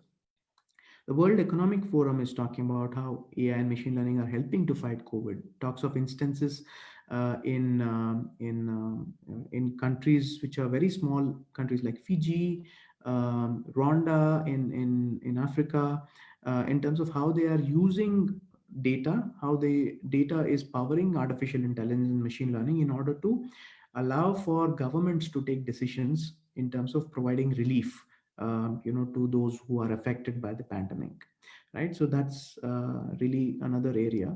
There are also many other trends. Clearly, blockchain, I can think of, given the fact that the whole supply chain has gotten impacted. Now we live in a globalized economy where imagine an Apple phone being assembled in India, which means that the parts are being sourced from Taiwan, maybe from China, or maybe some other countries, right? And when COVID happened, everything stopped, and businesses sort of stopped as well. Now, and a lot of backlog started to emerge, but then tagging the right inventory to the right assembly location or assembly product can become a little bit confusing when you are piled up inventory that is staring at you. And that is really where potentially blockchain is also a beautiful technology where it can bring about a lot of transparency and a lot of efficiency in the way supply chain can happen. That's again an area where I see an emerging trend to emerge. Conversational AI, I've already talked about it in some sense in terms of these chat bots that are there, with Swiggy, Zomato, or Food Panda, or any of these customer service oriented applications. You will see that these chatbots seem to be responding in a way as if it's a human who's responding, and that's what I meant by conversational AI. And this will allow for I don't know if any of you reached out to customer service any recently, but I'm sure you would have heard a message saying that we are operating with limited workforce, and hence you might experience delays in responding, right? Or there's a longer wait time in some sense. But if you have an conversational AI chatbot that you can plug in, it can be over chat, and potentially I see trends to emerge where, even for that matter, Sundar Pichai from Google at the recent conference, he talked of he did a test where he called from a phone to a store or something like that, where the response was coming from a robot, or from, an artificial intelligence in some sense, where a human was not responding, but it was all as if it is in a natural language. Hello Alexa, or hello Siri, or hey Google. If you look at these devices, they have responses coming in natural language, responding to what you are saying, and this is really conversational AI. And then somebody talked of AR, of course, virtual reality, augmented reality, or extended reality. These have great applications in a post-COVID scenario, wherein you can, of course, improve efficiency, but more necessarily, you can reduce contact with people. So imagine a sales team, they want to show a product to a customer, and the customer, and these are business setting customers, right? So they probably have a virtual reality headset. It's easy to buy a virtual reality headset even on any platform today, and cheap ones as well. But imagine, the potential customer is wearing this headset, and on the other side, the sales team is showing the product and is able to maneuver that product in real time and answer questions in real time. So it has avoided the salesperson to go on site and explain the product to the potential customer. And that's possible with virtual reality.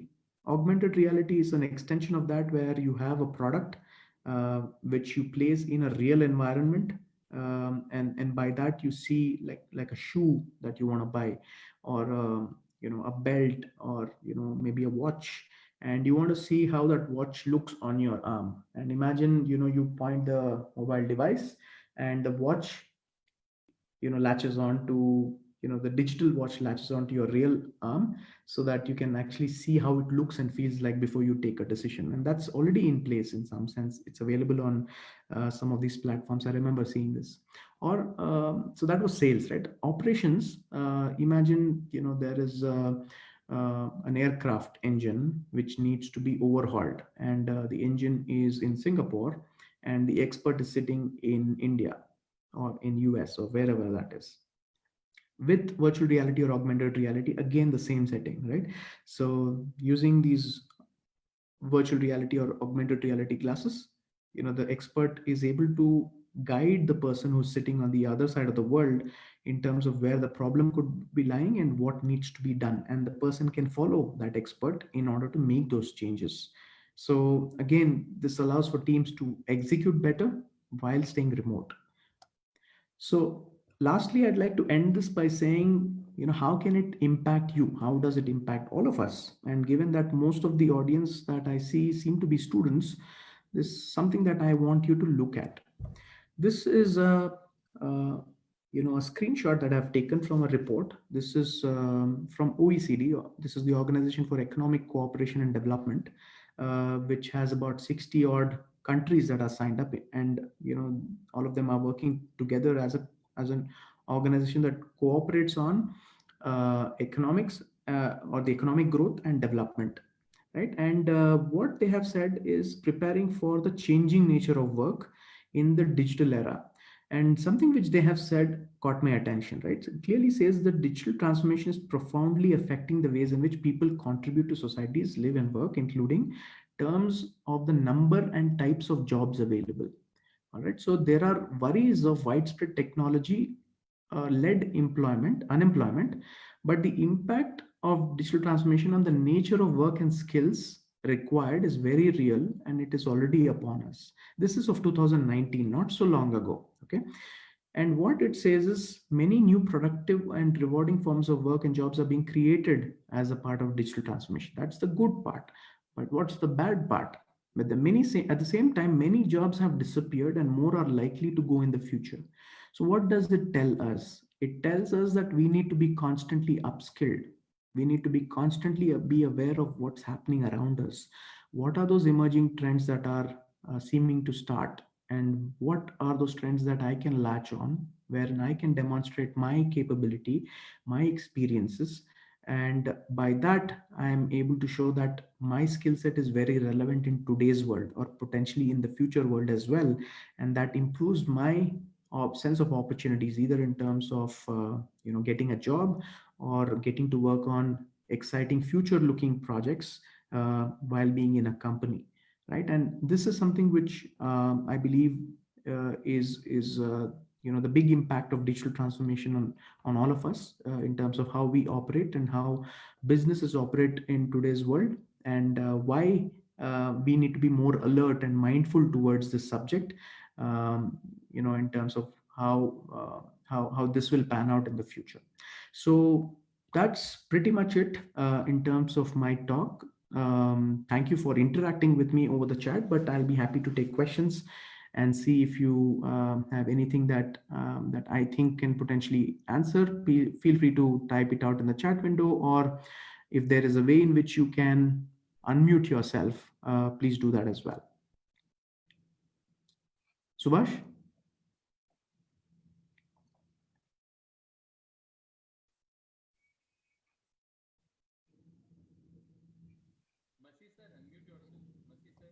Subhash, you need to unmute. So one very interesting option which the students wants to know is digital transformation in respect to the grassroots Indian citizen. Is it a truth? Is it restricted or what? I didn't follow that bit. It is basically what he wants to ask is digital transformation in respect to a grassroots Indian citizen. Sure. Is it a truth? So at ISB in my center, we are working with grassroots. When I mean grassroots, I'm talking about rural citizens and rural entrepreneurs. Rural citizens, yes, sir. Yeah. So with the Ministry of Electronics and Information Technology, the central ministry, we are currently running programs on digital literacy and entrepreneurial literacy. We're telling them and teaching them about how they can embrace technology in order to, solicit better opportunities for themselves or for their businesses.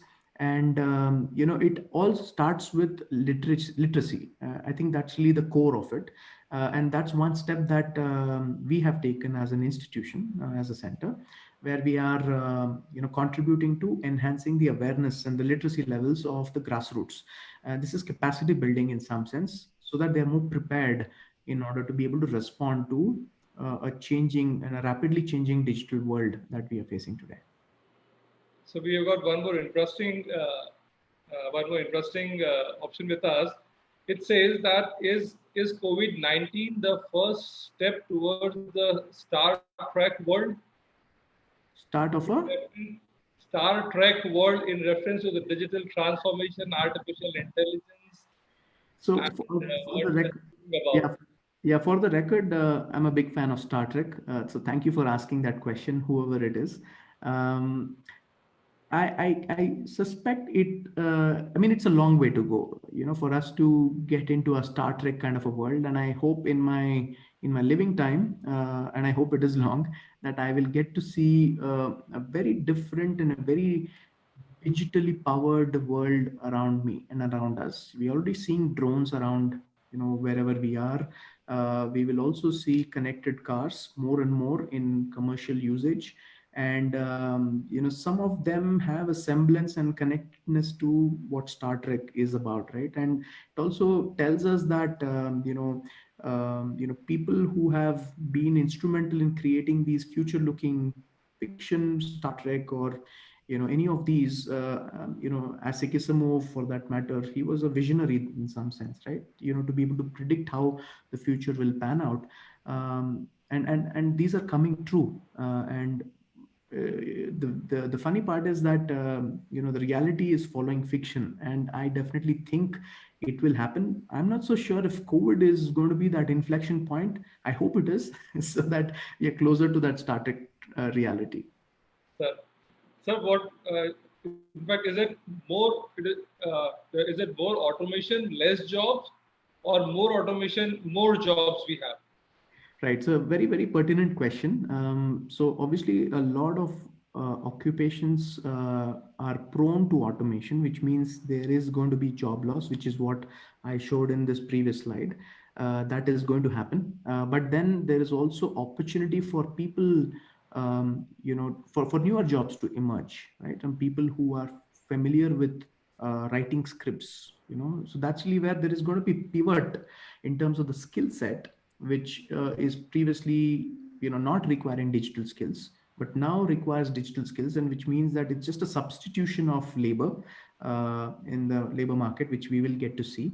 And there are a lot of exciting studies that we are currently part of at ISB on this very particular topic, where we will see that jobs in certain occupations will come down, but at the same time it will be substituted by jobs in the digitally relevant occupations, or there will be newer such occupations and skills demand that will start to emerge. Sir, the human logic or AI, what would you pitch in for?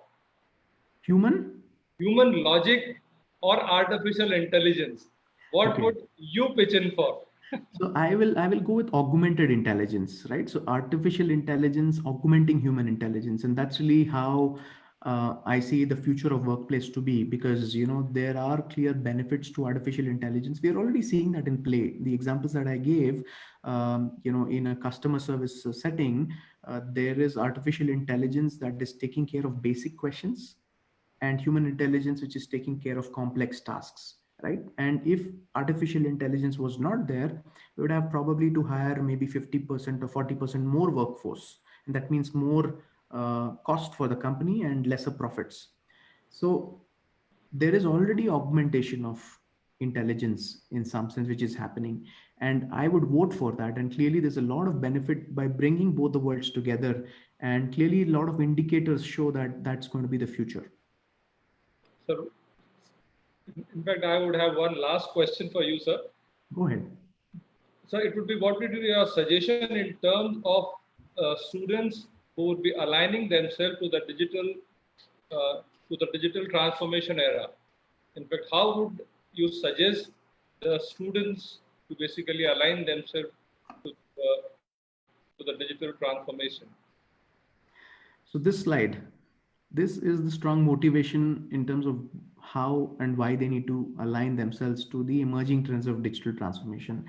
And the previous slides, which I talked about the various technologies that are emerging in digital transformation, or at least are the facets of digital transformation that are seen at play. By being mindful of them and by looking at the native skill sets that me as a student individually I possess and I have, and also the interest levels that I have towards aligning to those specific trends, I would rather think on those lines and see how I can skill myself in those emerging trends, and by that I will make myself more relevant. I've mentioned this at the closing of my talk, and that's one strongest way in which every student who's listening to this will find themselves relevant to the future of the workplace. And that's the simplest way in which you can bring about an alignment of your skill set knowledge to the requirements of the market. I think, sir, you have answered most of the question. In case anybody wishes to ask any other question, in case anybody wants to ask any other question, they could write in the chat box. Praveen, I think I have a question. It's not a question. Like, I want to say, in India, when are we going to have Elon Musk? I guess the previous speaker was talking of India and Southeast Asia being softer nations, not being able to take bold decisions. And it's very contrasting, to the style and personality of Elon Musk. He's very brash, very aggressive. He doesn't care about the stock market, but still the stock market loves him.